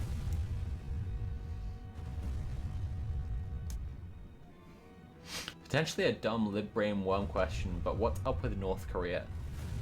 What is up with North Korea is a very complicated question, but the shortest way to understand it would be it's a small country that's been blockaded by all the most powerful countries in the world and forged in horrifying warfare, propagandized against, severed diplomatic ties. There's a lot of criticism to be levied at the North Korean government, but there's so much about like communist countries and the way they're demonized and stigmatized by Western powers, that it's never just as simple as like it's an evil country full of evil and they're all begging to be liberated and we should just go in and liberate them, but we can't because of the nukes, you know? Blowback Pod did a season on Korea. It was very detailed, and I really recommend listening to it. One of the really powerful kind of early season bits they had about the situation in Korea was pointing out this thing that some liberals will point out, that like if you look at satellite images. Oh, not again, Jesus! I might have to stop talking and focus on this. If you look at satellite images at night, you see South Korea lit up with lights, and you see North Korea completely dark. And this is an interesting, their perspective on this. Like, when you're talking about modernization as an unalloyed good, when you're talking about modernization as as something that's just inherently good, right, and industrialization and so on, right? There are obvious enormous goods to modernization, industrialization, modern medicine, for example, the internet. These are things I mentioned in The World Is Not Ending when I'm talking about this kind of positions, that are good, and I support those things. Those are good things. But like, if you just move towards modernization, industrialization, new technology, with no kind of other discernment, right? Lots of people make this argument that like the British Empire was a modernizing force around the world. Lots of people who are very directly arguing that there should still be a British Empire or should be another one, right? Adam has tipped £12.58 and says, "Goal!" Thank you so much, Adam. I really appreciate that. And as a Brit, I really appreciate the footballish nature of what has just happened. Goal! Anyway. Oh Christ. Oh Christ. I keep falling off Barber. This is nightmarish.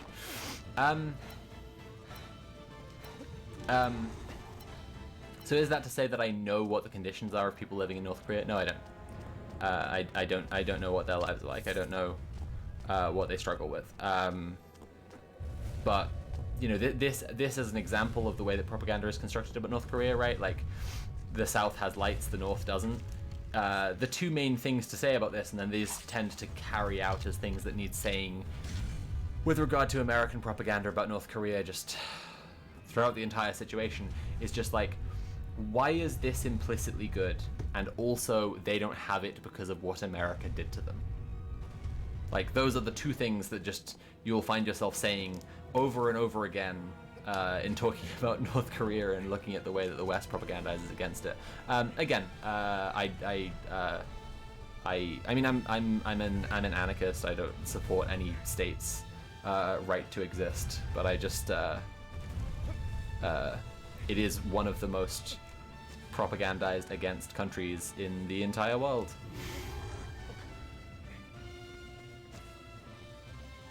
And that's because of the Korean War and because of fear of communism, more than anything that has ever actually happened there, anything done by the government.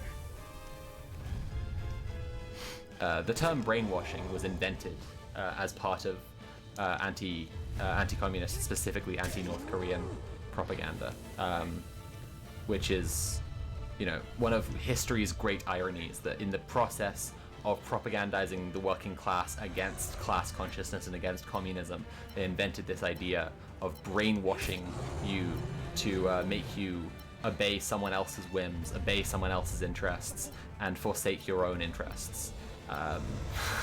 They invented this term to get people to do exactly that. This is how so much of propaganda works, is projection, but it is, especially sickening.